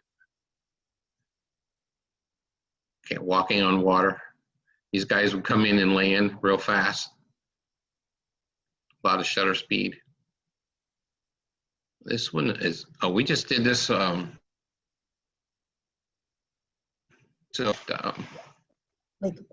Apopka. This is actually my granddaughter again. 11 years old, and she's shooting stuff like this. I mean, I think it's pretty incredible image, but this is that decisive moment. You can see the bubbles from where he struck the water trying to get the fish, and then he's got the fish in his mouth. Really nice image, really nice and clean. It's a great place to photograph. There's a lot of action going on there right now. They're very shy, though. Yeah, they're very shy. You have to really look at them or look for them because they like to recede back in the vegetation, and they'll come out early morning to go fish. This is one of my favorites. I love photographing these guys. The least turns. We had Regine's got to hook up her cord real quick. We're running out of battery juice here. Had least turns area real close to us, and then the city, for whatever reason, came in and they just plowed the whole area under. No idea what the reasoning was or anything else, but they used to just put on quite a show at the beginning of the season when they were courting. This is the male, the courtship routine that they do, and just waiting for him to wave that fish in front of her. And we're talking about decisive moment. And an eagle, snatching this fish, out of the water in Alaska, everything came together for this image. It was handheld. We're photographing off of a fishing boat, and we've got that gorgeous outline of this eagle against the background that was photographed with a 100 to 400, probably about 5.6, just to get that nice blurring to the rocks. And we got this real crisp fish in this. I think it's a really powerful image.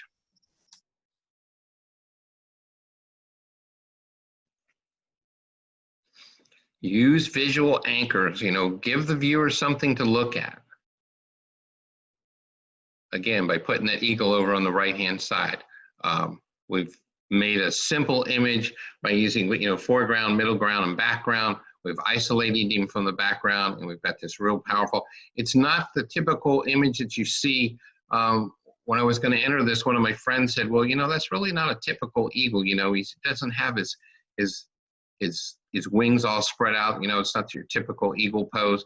But I just really like this. I thought it really went to the powerful nature of this bird. Tell a story. Nothing's going to help you more than telling a cute little story with, you know, this little boy painting this and this cat watching him. I think the title of this was "Everyone's a Critic."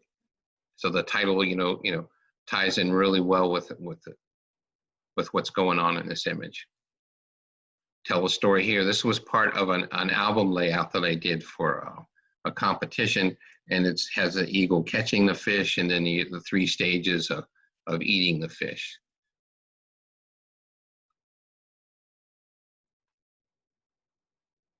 Skimmers on the beach. I don't see how those little guys get that fish down, but there's the story here. Mom's like, you know, eat it or find a way to eat that thing. And these guys really survive over there. I mean, it's really tough between the heat and the gulls coming in trying to take the fish, and the gulls who will actually plop those babies, will snatch those babies if they're left unattended, and will swallow those guys whole. Not a pretty sight. Same thing as St. Augustine, feeding time at the alligator farm. Things get pretty brutal with those guys as they get older. Same again, we've got, you know, 3s, we've got triangles, backgrounds, you know, been blurred out with the use of f-stop and shutter speed. Just a nice, you know, image of these guys. Birds in flight, just if you're into birds in flight or have questions about them, this is just a kind of a rule of thumb. Probably at least 1,000th of a second, 1,500th of a second, and up to 2,500th of a second. And all birds fly differently. You have what I consider duck-like birds. In order to get, you know, really sharp focus, you're going to have to be up in it, 1/2500th of a second. So this is a situation where you don't want to worry about, you know, geez, what's my ISO and what's it going to do? Because you need to push that ISO till you get the shutter speed that you need. And there's other birds that won't take that kind of speed, you know, say like a what I call a gliding bird, you know, great blue heron or a great white egret are more gliders. These guys are more gliders. Seagulls, fast and erratic. So you have to be prepared with a lot of shutter speed and a camera that will track well. Osprey picking up a fish over one of the local lakes, same thing. About 1/1500th of a second at least.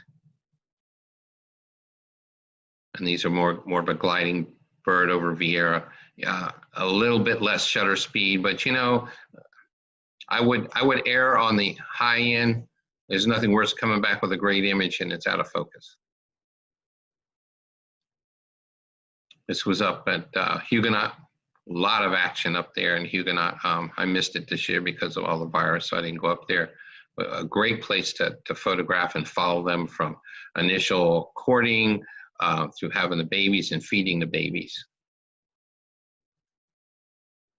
And the least turns. Also, that's a really, really fast bird and and it's the smallest the bird I've photographed around here outside of the hummingbirds. Really fast, really erratic, so you have to really be prepared and be able to move quick and a lot of shutter speed.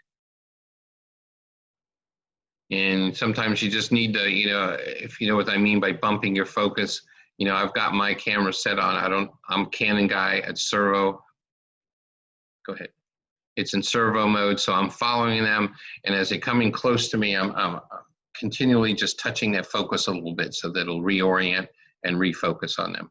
Probably the biggest or the hardest thing for any of these cameras to do is when a subject is coming directly at you, because it has to reacquire focus all the time. So horse farm out in Ocala, if you ever get a chance, the Gypsy Vanner horses, if you ever get a chance to go out there, they do tours out there. Our camera club's gone out there a couple times. Beautiful horses. They do a really nice tour, a lot of Yeah. history and explanation, and you get up close with the horses. Really cool. Via put him on the right-hand side like that. When we talked about, you know, thirds, we've got, he's leading out. Same thing with this next image. This was from my kite trip that I took last week. Where the kites coming down they come out of the treetops early morning, depending on whether the night they've had, and they come down and take a drink. They take a drink of water, and they'll fly around, and then they just roost in this area, and then they'll fly out somewhere else to feed all day, and then they come back to roost there. They'll stay there till about mid-August, and then they go to South America. And that's kind of, you know, one of my things. Surround yourself with the dreamers and the doers, the believers and the thinkers. But most of all, surround yourself with those who see greatness within you, even when you can't see it yourself. So that's when it's great to have somebody like Mary Jean by my side all the time, because she's always there kicking me to tell me that I can do stuff. Is that your last? One more. And the end, or hopefully a new beginning. You know, I hope you guys got some ideas, some things to try for competition, or some things to, you know, to stay away from. If you've got questions, you can funnel them to me, you know, either now or. I'm gonna go ahead and put the contact page back up, because I'm not sure if everybody saw that at the beginning when the screen share wasn't quite happy. Yes, please do. I'm going to unmute everybody right now. So if you have a question, you should be unmuted, or should be asking if you want to unmute. So please, if you want to ask a question, do so.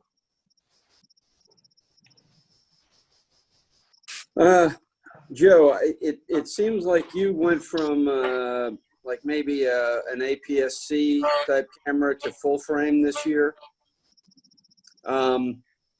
And so you obviously gained some resolution, but maybe you lost a little bit of focal length. How is that working out?